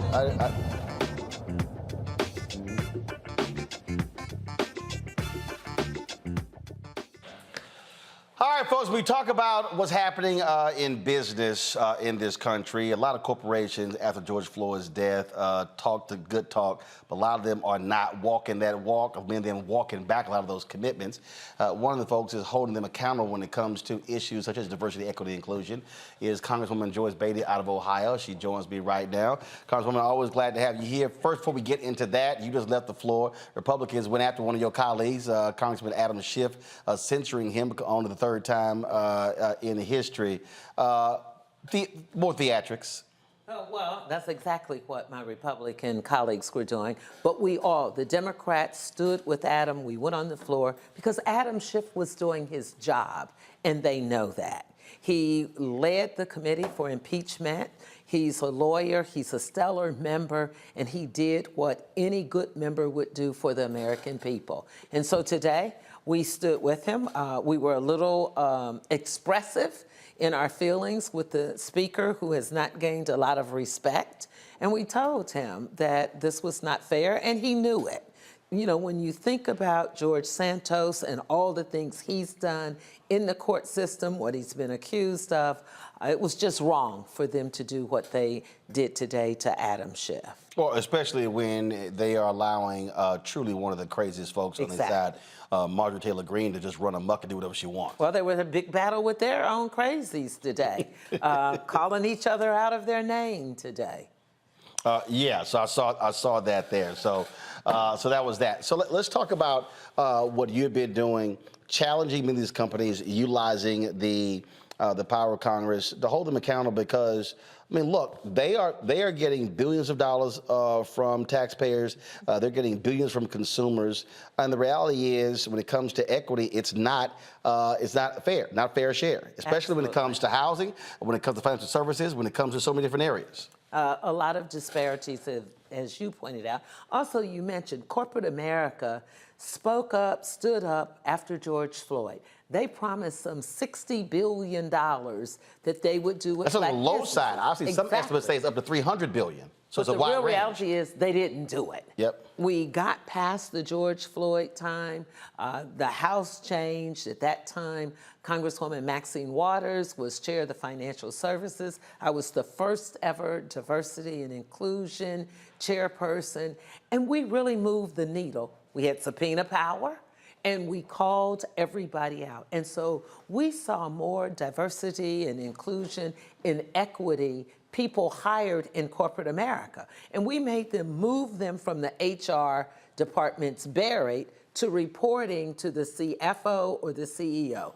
Major financial institutions did that. So people like you, and especially you, Roland, we're glad that you're keeping it out front, because we know what will happen. We've been through this with affirmative action. We've been through this over the years when we've talked about doing set-asides for black companies, making sure that we had programs for African-American companies, and then we knew that you had majority companies giving a wife 51% who didn't do anything in the business so they could make money off of programs that we have. So we are staying vigilant with this, because we know, as members of the Congressional Black Caucus, if we don't stand up for us or for black businesses, it won't happen.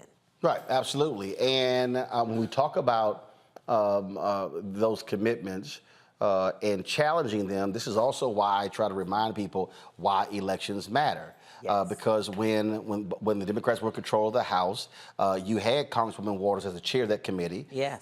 You as the chair of the subcommittee challenging them. Now the Republicans are in charge. We can just toss that out of the window. And that's what they did. They don't took care. the committee away. So we still have to ask those questions when we get corporate leaders in, when we get the presidents and CEOs of the large financial institutions. We have to still hold them accountable, keep them on the record. Absolutely. Let's talk about housing, because that's one of the areas when we talk about wealth creation in this country. African Americans have never, ever even gotten a 50% black home ownership. Yes. A couple of weeks ago, the vice president of the White House announced the challenges to folks when it comes to the algorithms, when it comes to appraisals. And again, you're seeing African Americans who are being cheated out of thousands of dollars, hundreds of thousands of dollars, when white appraisers give them lower valuations on their homes. Exactly.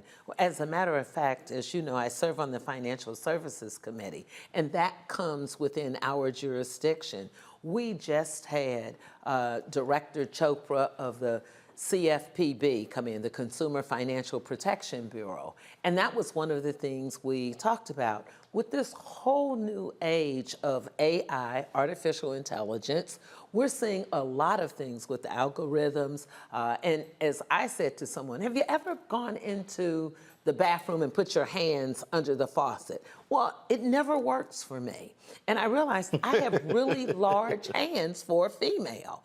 We weren't in any of those test periods that they did. So the hands were much smaller. And so that's just one thing that's against us culturally. You mentioned housing. I can remember people telling me when we were going to sell our home in a nice neighborhood, take down all those pictures. Take down, like, the shirt you have on. Take down all those frames that are in African colors and all of that, because they will come in and appraise knowing that it's someone black. And we don't have black appraisers. I mean, we're just starting a very small to amount. get people into that industry. But at this time, I never saw any. And we would actually do that. We would go and move pictures, change the magazines. We would have to box up all of our Black history books, because we really felt that if we didn't do it, we wouldn't get a fair shake. So we have to erase our blackness to make somebody white comfortable, but then... in buying that home that a black person lived in. And then the same person then goes, oh, there's no systemic racism. Exactly. In fact, I mean, I was on this PBD broadcast, Patrick Bet-David, called himself an independent. No, he's a right-winger. And when I challenged him, he kept going, systemic racism doesn't exist. And I brought up the issue of housing. Go to my iPad, I brought this story up. So it's like, he had this person over there that, I guess they couldn't use Google when I was making comments. I pulled up myself, and I said, here's a perfect example. I said, well, they studied census tracts, and it showed, they studied 47 million appraisal reports. He then goes, oh, I don't believe it. I'm like, oh, so wait a minute. So we just totally blow off the facts behind it. You don't want to believe it when the data's sitting right in front of you. Exactly, exactly. And I think that's why we have to make sure that we're in every field. We wouldn't be covering many of the things we cover in media, but for Roland Martin. And so it's important for us to, at a very early age, start letting our young folks know, here's a great career opportunity for you. I'm part of co-chairing a caucus on financial literacy and wealth creation. Now, it's interesting because it's a Republican chair and me as a Democratic chair, but the Congresswoman, Young Kim, is Korean, and she was the one that said, let's make this about wealth creation, because oftentimes brown and yellow and black people have some of the same problems as minorities. And so it'll be interesting to see how we work together, because she said just what you said. We have to make sure that we create wealth. And you do that, as we know, with property. Housing was one of the few ways as Black Americans that we could start to leave something for our children to help give them a jump start. We don't traditionally have parents that can leave us $10 million or $1 million or $100,000 or $10,000. I don't know about you, but I'm first generation going to college in my family. And so I want to make sure that my grandchildren are in a better position than I was in. Well, so like when we have these conversations about black businesses, what's interesting to me is they always are about access to capital. And I keep saying, no, it's also access to contracts. There you go. Because if I got access to contracts, I'm getting capital. Exactly. Now, what I actually then need is working capital just to pay my bills until that contract, when we actually pay that contract after 90, 120, or 180 days. And so that's the real issue there. That's what I've been saying to folks in terms of in this black-owned media space. I don't have debt. I don't owe anybody. Right. I don't have a line of credit. I don't need it. What I need is access to contracts. Exactly. That's one of the reasons why, early on, like within the first 60 days, I challenged Susan Rice, President Biden, that put her over, equity. Right. I challenged her whole team. I said, listen, this is how black-owned media is getting shut out of the federal government advertising contracts. The Defense Department accounts for $600 million of the $1 billion. I've said to the Secretary of Defense, hey, those opportunities must be created. Look at, and don't just look at, with the agency, look at who they're giving stuff to. Exactly. During the census, I had Congressman Stephen Horsford on, who was over the CBC Census Task Force. The ad agency, the CBC fought to get more money put into the census budget for advertising, specifically for black-owned media. The white ad agency literally told him, we are not going to buy any newspaper under 50,000. You just wiped out 98% of all black newspapers in the country. So y'all fought to get more money in the budget for black-owned businesses, for black-owned media, and the white agency goes, yeah, we're not going to buy in them, so who do you wipe out? Black-owned media. That's the sort of stuff that's also happening where we also then can't build and create wealth. And that's what we've seen not only in black media, but in housing, that every time we take one step, there's something else up there that majority America controls and can do. And I think that's one of the good things, whether it's in housing, I'll take that, and then I'll come back to media. We sent a letter to President Biden, and also before Susan Rice left, to talk about the domestic policy. Housing was a big issue for us.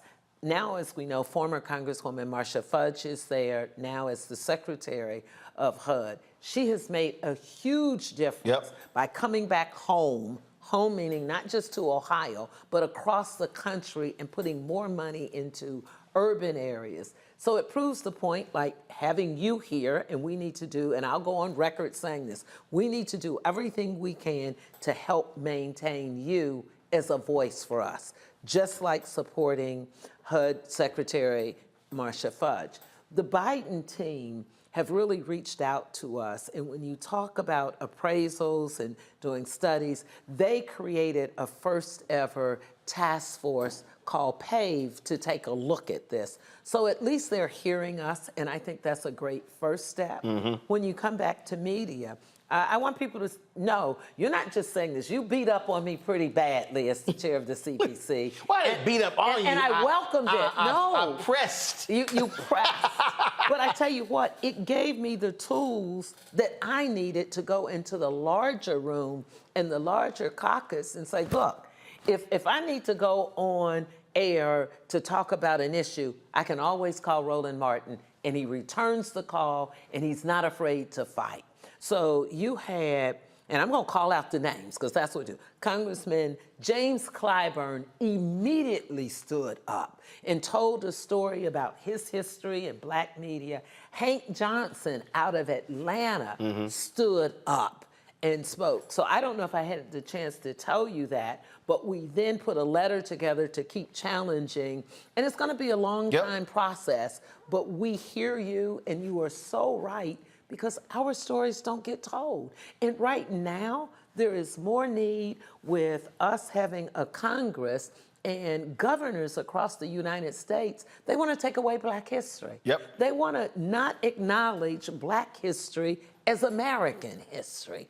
And that's a problem. They've now tied it to academic funding for grants through our National Education Association, that if you want to have Amanda Gorman, if you want to have maybe even First Lady Michelle Obama's book as part of your curriculum, they're going to pull your money because they don't want that. They said it was threatening.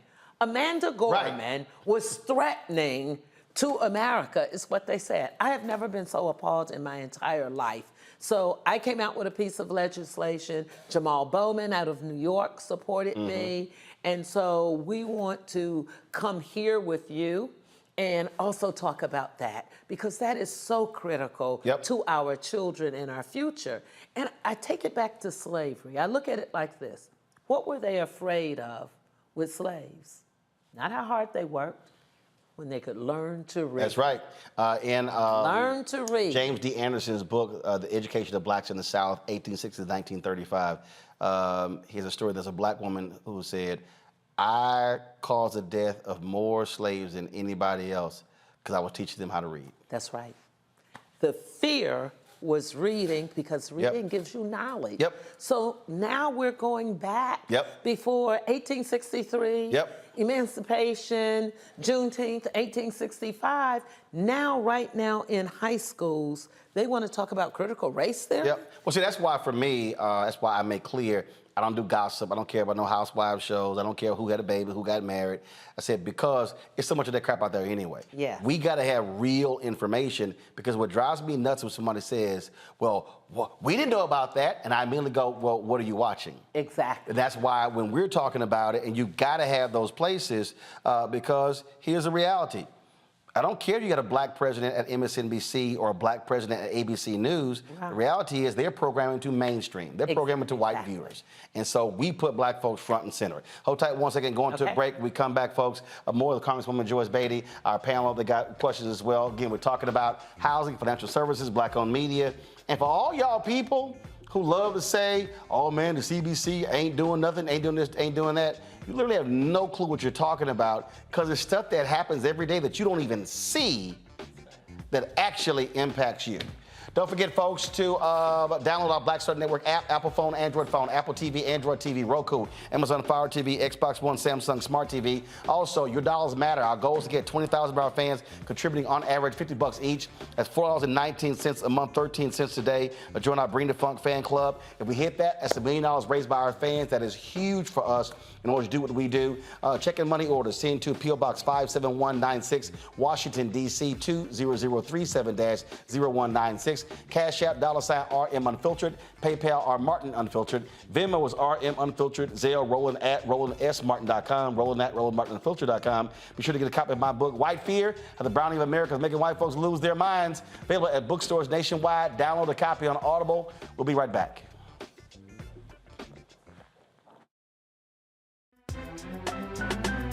I'm Faraji Muhammad, live from LA. And this is The Culture. The Culture is a two-way conversation. You and me. We talk about the stories, politics, the good, the bad, and the downright ugly. So join our community every day at 3 p.m. Eastern and let your voice be heard. Hey, we're all in this together. So let's talk about it and see what kind of trouble we can get into. It's The Culture. Weekdays at 3, only on the Black Star Network. My early days on the road, I've learned, well, first of all, as a musician, I studied not only piano, but I was also drummer and percussion. I was all city percussion as well. So I was one of the best in the city on percussion. There you go. Also studied trumpet, cello, violin, and bass, and any other instrument I could get my hand on. And with that study, I learned again what was for me. I learned what it meant to do, what the instruments in the orchestra meant to each other in the relationships. Right. So that prepared me to be a leader. That prepared me to lead orchestras and to conduct orchestras. That prepared me to know to be a leader of men, they have to respect you and know that you know the music. You have to be the teacher of the music. You have to know the music better than anybody. There you go.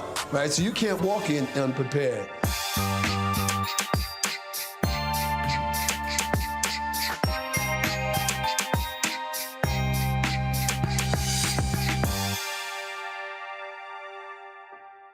Hi, my name is Freddie Ricks. I'm from Houston, Texas. My name is Sharon Williams. I'm from Dallas, Texas. Right now, I'm rolling with Roland Martin, unfiltered, uncut, unplugged, and undamn believable. You hear me?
All right, folks, we're joined in the studio by Congresswoman Joyce Beatty of Ohio. We got panelists here. Rebecca Carruthers, what's your question for the Congresswoman? Well, first, thank you, Congresswoman Joyce Beatty, for joining us tonight, and also my Link sister. So it's good to hear from you tonight. Thank you. My question is, currently the Congressional Black Caucus is about 58 members, That's and with correct. the recent Supreme Court case in Allen v. Milligan, it looks like there might be a creation of up to 5 more majority Black congressional seats across the South.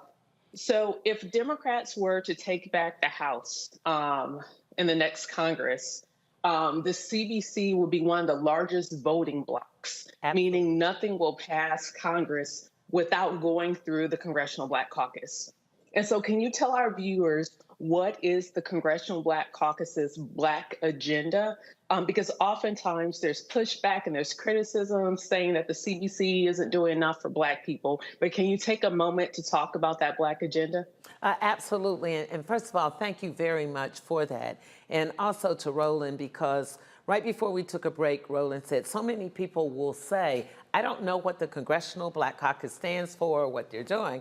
Well, you know, my first answer is like Roland's. Well, who are you listening to? And how many times have you called me? So when people say that to me, I'm an open book, easy to get to. But let me just tell you, because your question is so on point. So if you look at wealth, if you look at small businesses, if you look at entrepreneurship, let's start there. So what we did, and I can give you proof, when we were in the last session and we were in charge with 58 members then in the Congressional Black Caucus, but for us, you wouldn't have broadband in the infrastructure bill. But for us negotiating within our party on the bipartisan infrastructure bill from the Senate, it would not have passed. And that's $1.3 trillion that I got to negotiate, taking in members of the Congressional Black Caucus to get it passed. If we look at childcare, Pell Grants, if you look at HBCU funding, the most we've ever received in the history of the Congress. We will continue with education and healthcare to make sure that we sustain those Black Americans who are getting the Pell Grant. If you look at what has happened now, we were able, through this administration, we have more women, more Black people in the history of all the presidents to have positions in the White House. When you come back to us, safer communities, we know that Black Americans are losing far too many of our brothers and sisters to gun violence, to assault weapons, to crimes by police officers. But for the Congressional Black Caucus and our fight for safer communities, but for the Congressional Black Caucus, we're still talking about reauthorizing the Voting Rights Act of 1965. So I need Black folks to understand, if you don't get registered to vote, and if you don't vote, we won't be able to do anything. So that leads our Black agenda. You just mentioned what has happened in Alabama. That could also be true for us in Louisiana, in North Carolina, South Carolina, Mississippi, where we only have one Black member in those southern states.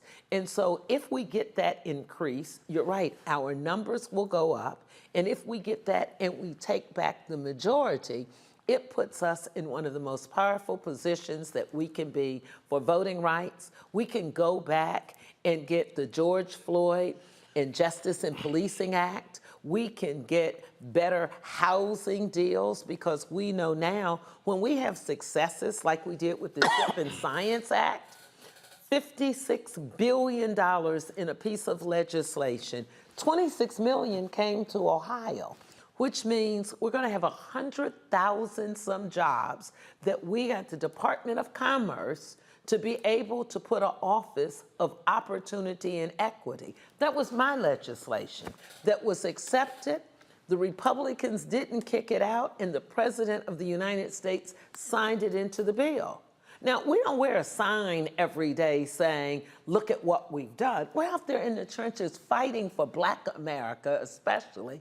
And then Black folks want to ask us, after not reading, not contributing, or listening to Roland Martin and others, then we would know what happens. He calls us all the time, and whether we're here in the seat or not, he tells America what's happening.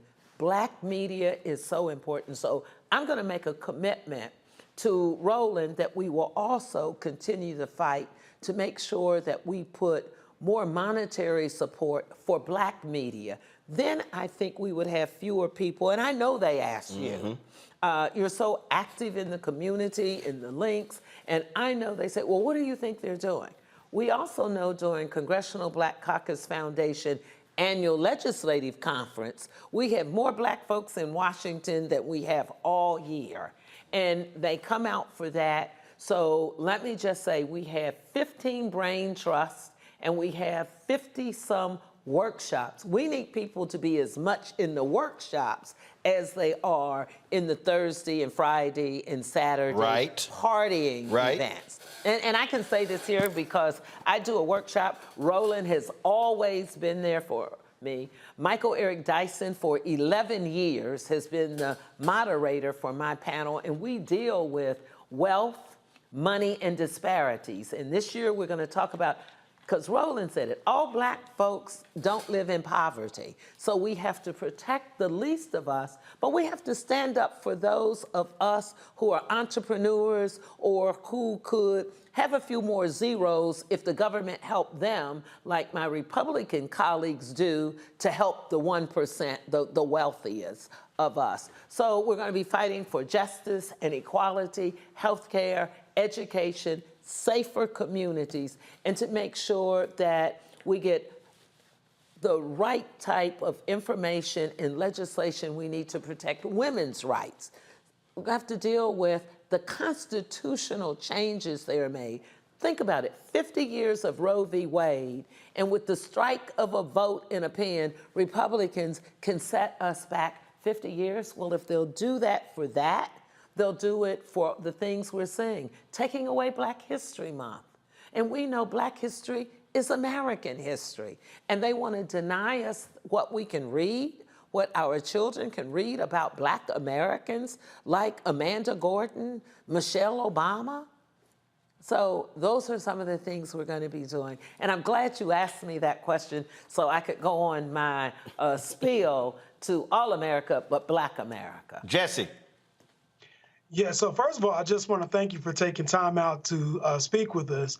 My question is more so focused in the arena of housing, as that's the space that I primarily work in. For those people who are not currently homeowners and who are currently renting, one of the things that people were really impacted by during the COVID pandemic was an inability to achieve what was necessary in order to fulfill rental amounts and fulfill rental obligations during the time of COVID. And even now, people are still slowly trickling back to work, but still not in the scope that we would need it to be.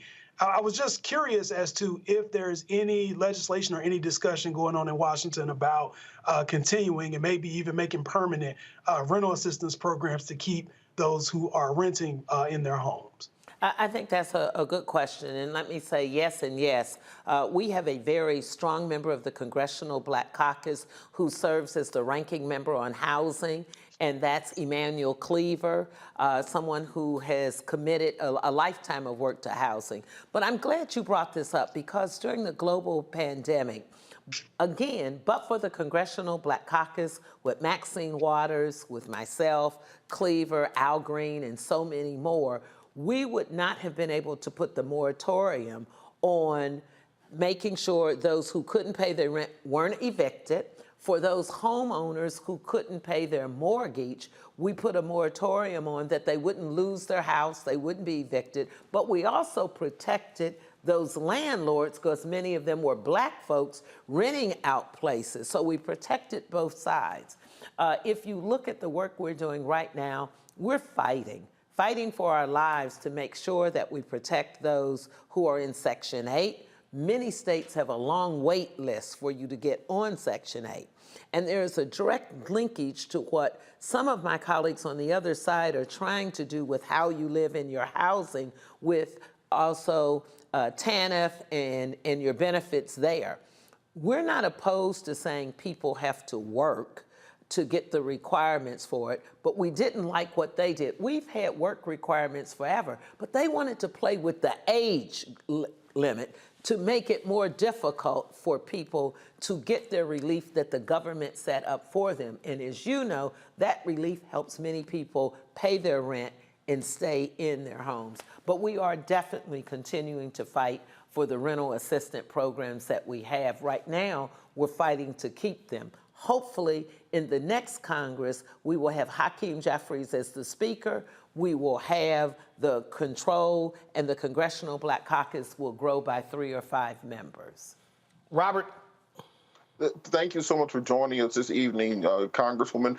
So piggybacking on something you said earlier, going into 2024, Democrats should be able to campaign around the country saying that coming out of a global pandemic in 2020, coming out of a insurrection that nearly tore the country apart, having insurrectionists being members of the Congress and members of the Senate, Democrats were able to pass a $1.5 trillion Inflation Reduction Act, $1.7 trillion infrastructure bill, $3.5 trillion omnibus spending bill, $4 trillion in the debt ceiling deal. We were able to confirm over 250 federal judges, 3.5% inflation rate, the 350,000 jobs created just last year. And you mentioned the executive branch, a African-American female vice president, African-American female White House press secretary, African-American female Supreme Court justice, African-American female UN representative, African-American female Federal Reserve representative, black man as the defense secretary, black man as the national security advisor. When you are talking about this record that Democrats have had, and you mentioned earlier you're not walking around with a cape with it written on there,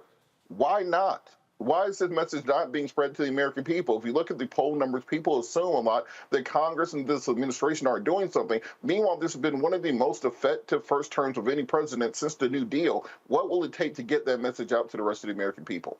Well, I think just like you just said it, as a great American calling into this show, and I assure you, we rattle off all of those statistics that you just mentioned, many first. And if we want to talk about the economy, which people say, what are you concerned about?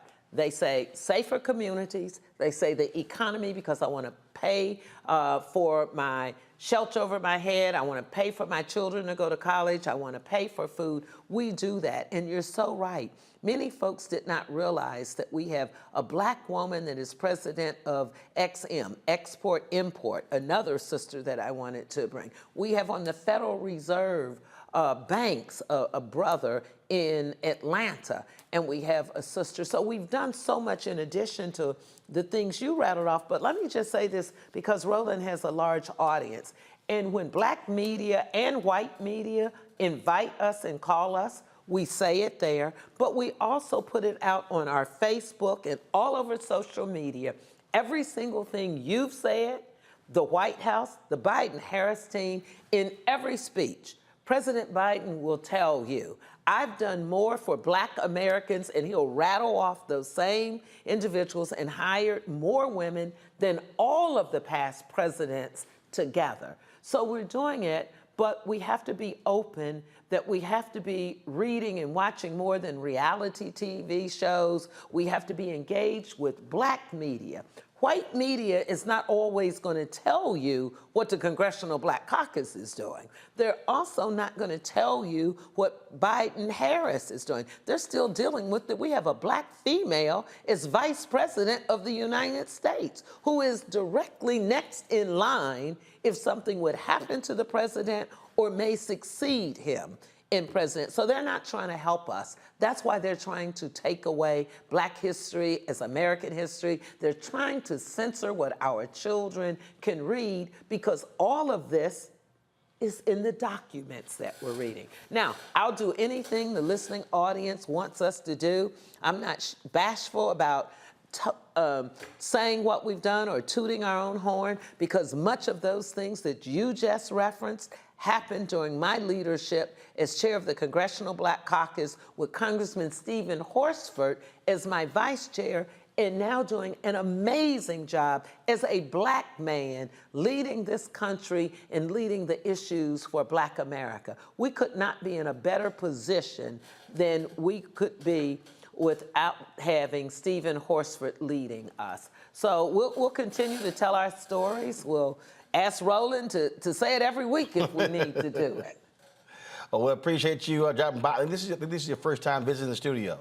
I know. Let me tell you, if you haven't been here, I mean, I'm looking at Black Lives Matter, black-owned businesses, and Roland Martin is all over this studio. So that's another reason we need to make sure that we keep Roland Martin on the air. We need to do more so he can bring more people on and we can continue to have him here, because I can tell you, he speaks truth to power and he's never forgotten from where he came from.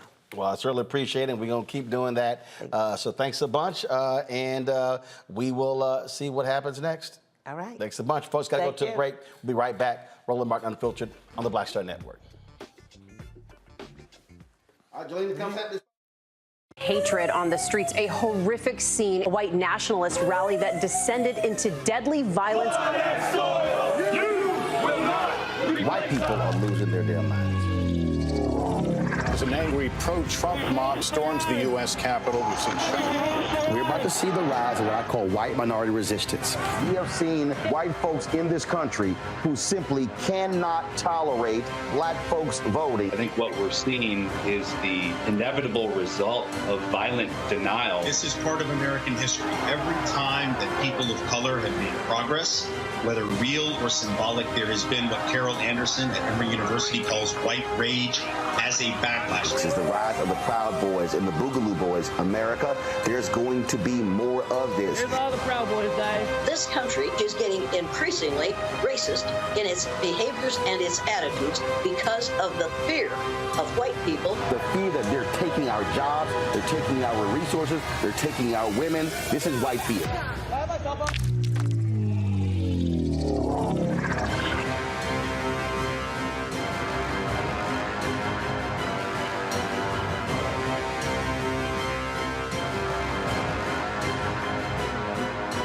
Black Star Network is here. Oh, no punch! I'm real revolutionary right now. Thank you for being the voice of Black America. All momentum we have now, we have to keep this going. The video looks phenomenal. See, there's a difference between Black Star Network and black-owned media and something like CNN. You can't be black-owned media and be scared. It's time to be smart. Bring your eyeballs home. You dig? Hello, I'm Jamia Pugh. I am from Coatesville, Pennsylvania, just an hour right outside of Philadelphia. My name is Jasmine Pugh. I'm also from Coatesville, Pennsylvania. You are watching Roland Martin Unfiltered. Stay right here.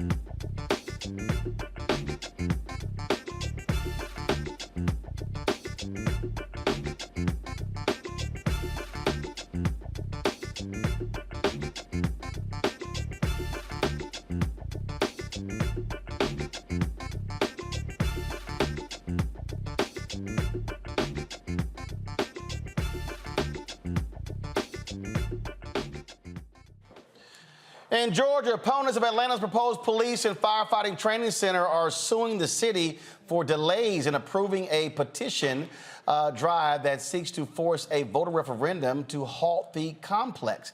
A lawsuit filed Tuesday in Fulton County Superior Court by community member Mariah Parker is a last-ditch effort to halt Cop City. The proposed $90 million facility would replace inadequate training facilities. Robert? Look, a lot of people spoke out against this, and I had some city leaders on. I had Councilman Bond, and he said, "Hey, there are people in Atlanta who support this. They're moving forward." What do you make of this? Those are not the people in Atlanta I've talked to. I mean, I'm on the radio almost 5 days a week, and our callers call in for 3 hours a day, and I haven't found one that supports it. The people in those communities feel that this was a deal that was done without community support, without community being informed, that it wasn't really until the final vote was taken that many people have found out that the votes were taking place. I mean, when you have a vote scheduled for 5:30 a.m. and you limit community input and community comment, of course people are going to have this conceptualization that this is a sweetheart deal deal between the developers and between the city and the elected officials that does not have the input of the people that are intended to be governed. And people have legitimate questions of this training facility used to be in Macon, Georgia, almost 2 hours south of Atlanta. Why does this need to be directly in the middle of a predominantly black community where we could have retail, we could have housing, we could have all sorts of other things. But this type of facility without community support, I think that this was a mistake on the part of the city, and I think there's going to be backlash going forward for all of the elected officials, much like we saw with the stadium vote years ago when you did not have community support, and suddenly this is just done, and the developers are happy, the people with money are happy, but the citizens are upset. Rebecca, what do you make? Again, residents are opposing this, and so the city, this thing is not done deal yet. Well, here's the other thing. The clerk's office, instead of taking like the usual 7 days to approve the language, the referendum to actually be on the ballot, it took 14 days. And so there's issues with that because normally groups who get a referendum on the ballot will have 60 days to collect signatures to make sure that it actually makes it to the ballot. But because it was slow walked, organizers are only going to have 58 days to collect the requisite signatures that they need for it to be on the November 7th ballot.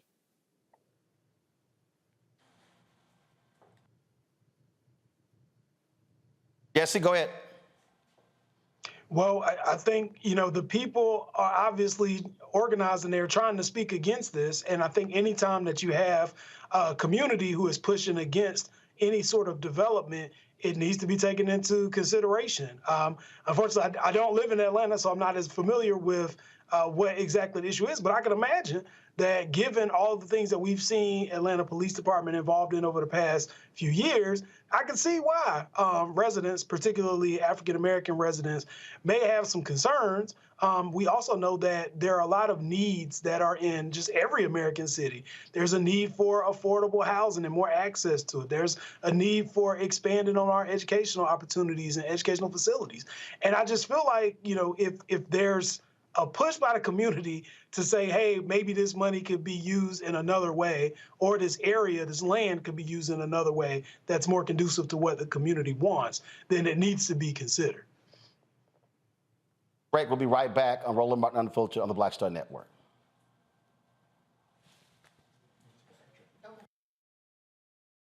Up next on The Frequency with me, Dee Barnes. She's known as the Angela Davis of hip-hop. Monet Smith, better known as Medusa, the gangsta goddess, the undisputed queen of West Coast underground hip-hop. Pop locking is really what indoctrinated me in hip-hop. I don't even think I realized it was hip-hop at that time. Right. It was a happening. Mm-hmm. It was a moment of release. We're going to be getting into her career, knowing her whole story, and breaking down all the elements of hip-hop. This week on The Frequency, only on the Black Star Network.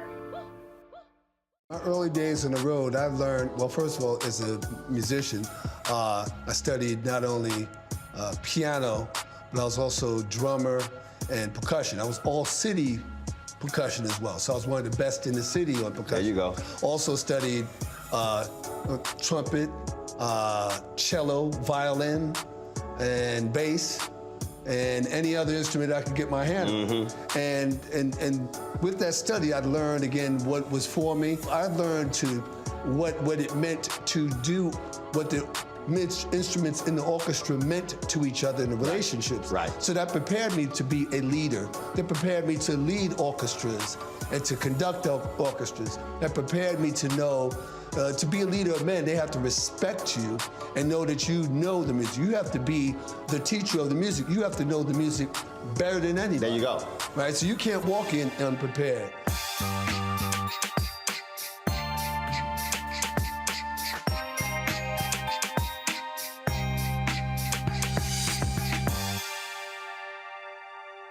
On the next, A Balanced Life with me, Dr. Jackie, owning your energy and how to use it. Trust me, it impacts the people on your job, who you attract, and even your love life. what you give out is what comes back to you. So like attracts like, right? So if you come in with a negative space and I match that negative energy, then 2 seconds later somebody else coming with more negative energy, and then I was just always just matching negative stuff. And here's the kicker. If you're not careful, that energy can even be stolen. That's all next on A Balanced Life on Black Star Network.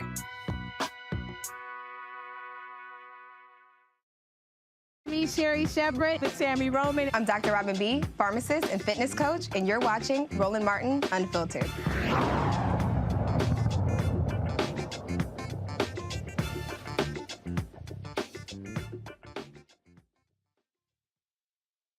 We had him on the show. One of the Central Park exonerated five is running for New York City Council to represent Harlem in the competitive primary. Yusuf Salaam is, of course, seeking a position. They served nearly 7 years in prison after being wrongfully accused, convicted, and imprisoned for the rape and beating of a white woman jogging in Central Park in 1989. This, to me, Rebecca, is something that's critically important because to have folk who are able to serve in elected office who've had to experience the downside of public policy, I think is much more powerful than folks who've never had to endure things like that. You know, it would be pure poetic justice to see him serve in office and then see the former president who took out a full-page ad against him in prison. To see those roles reversed, it would be the ancestors rejoicing. So, I wish him luck as he moves forward in the process of becoming a elected official. Speaking of elected officials, last night, Jesse, in Virginia, you had 3 incumbent reform prosecutors who faced off against 3 Democratic pro-law enforcement candidates, and the reform prosecutors, they all won. What we are seeing is a continual attack on reform prosecutors, even in Democratic primaries, by these folks who are law and order, who are being supported by police departments and being supported by police unions. Absolutely. So once again, we see it's a push for anti-blackness. It's very easy for homogenous populations and people who support the oppression of black people and black communities to want to push for having folks who are going to be tough on crime. It's always the popular political slogan to come out whenever somebody is running for any position. And I think it's critically important that people understand that elections at the national level are not the only elections to focus on. Sorry, my powers as well. The elections at the national level are not the only elections to focus on. All politics are local. Another race, Robert, that is actually huge there in Virginia. Former state representative LaSharice Ayer, she defeated longtime state representative Joe Morrissey, the self-described pro-life Democrat, in his primary election. Her victory marks a significant win for the pro-choice movement in Virginia. It solidifies a Democratic majority in the narrowly held chamber, as Morrissey was a lone anti-abortion Democrat in the Virginia State Senate. She's a former member of the House of Delegates, openly pro-choice, and spent much of her time on the campaign trail criticizing Morrissey's anti-abortion voting record. The Democratic majority in the state Senate has been slim 22-18, including Morrissey, who often broke with his party to vote against abortion rights. She's going to face off against a Republican challenger in November. But the thing, this was a major black district, Robert.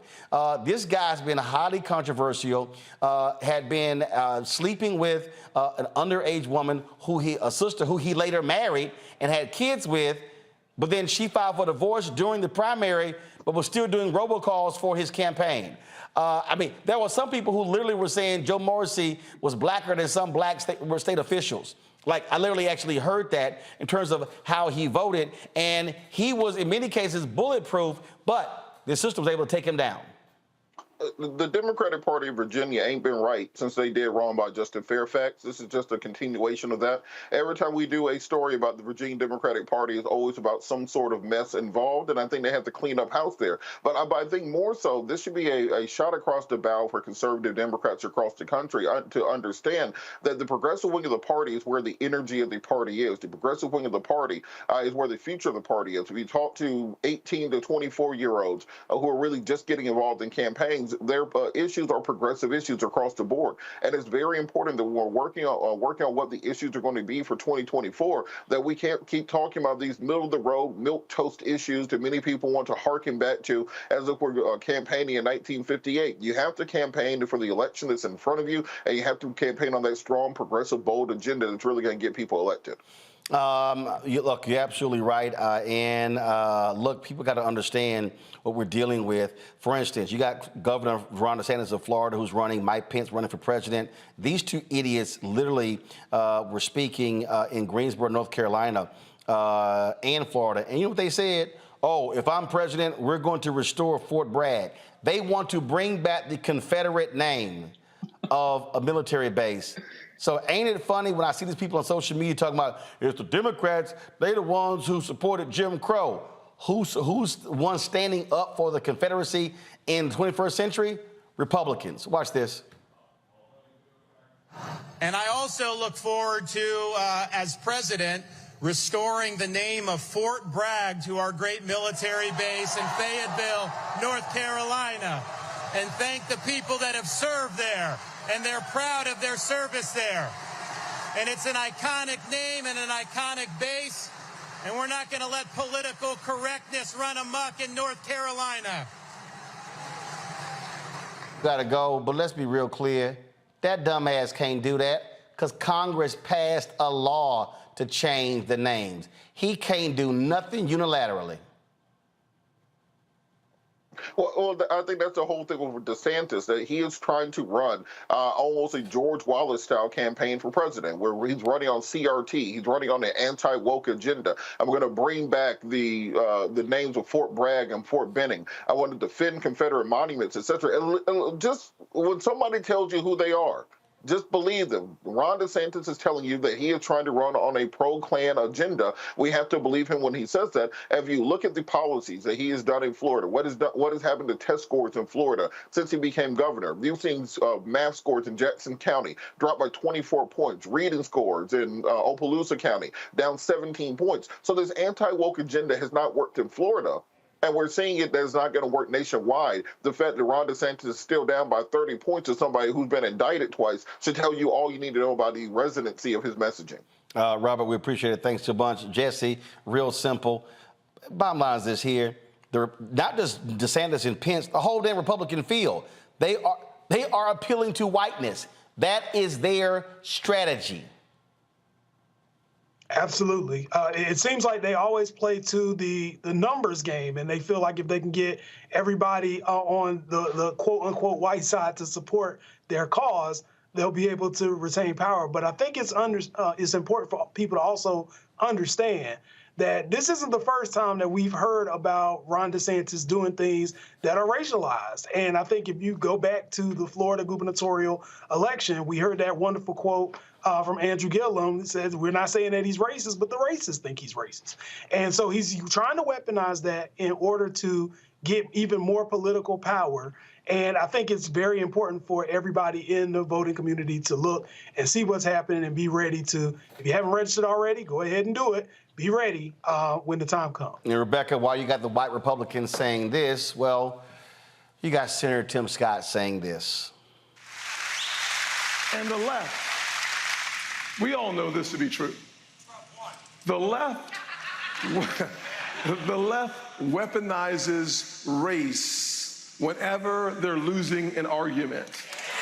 That does my grandfather a disjustice, an injustice. It's disrespectful. The pain and the left. Guess what? When you stand in front of a crowd and say that, you're actually appealing to race, Tim Scott. And when you do what DeSantis has done, Rebecca, you're appealing to race. They're weaponizing race, and even he knows it. Well, look, here's something that we all know. Whiteness in America is a political class. There has been points where it's even been codified into law. When I think about other Black South Carolinians, I think about in the 1890s when you actually had some Black South Carolinians who are actually in the state legislature. And there's actually, you could go back and read the record, read the actual debate where you had these Black legislators trying to grandfather themselves and all of their descendants to be classified as white.